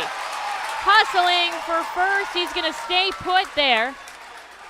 And Reading gets the tying run aboard here for Simone Museotti. He took a big turn, acting like he was going for 2 and right Kevin off Bradshaw said, hold up there. Yeah. We don't need you out at second. Yeah, he can't risk it. And Eden got to that ball quickly in left field, or else it would have been buried in that corner. Pokes it perfectly down the left field line. And here's Musi, who's 0 for 4 today. Sharply struck. Out to center, out to left, out to left, out to left. Down to their final out here. Takes the first pitch strike. Graffinino on first.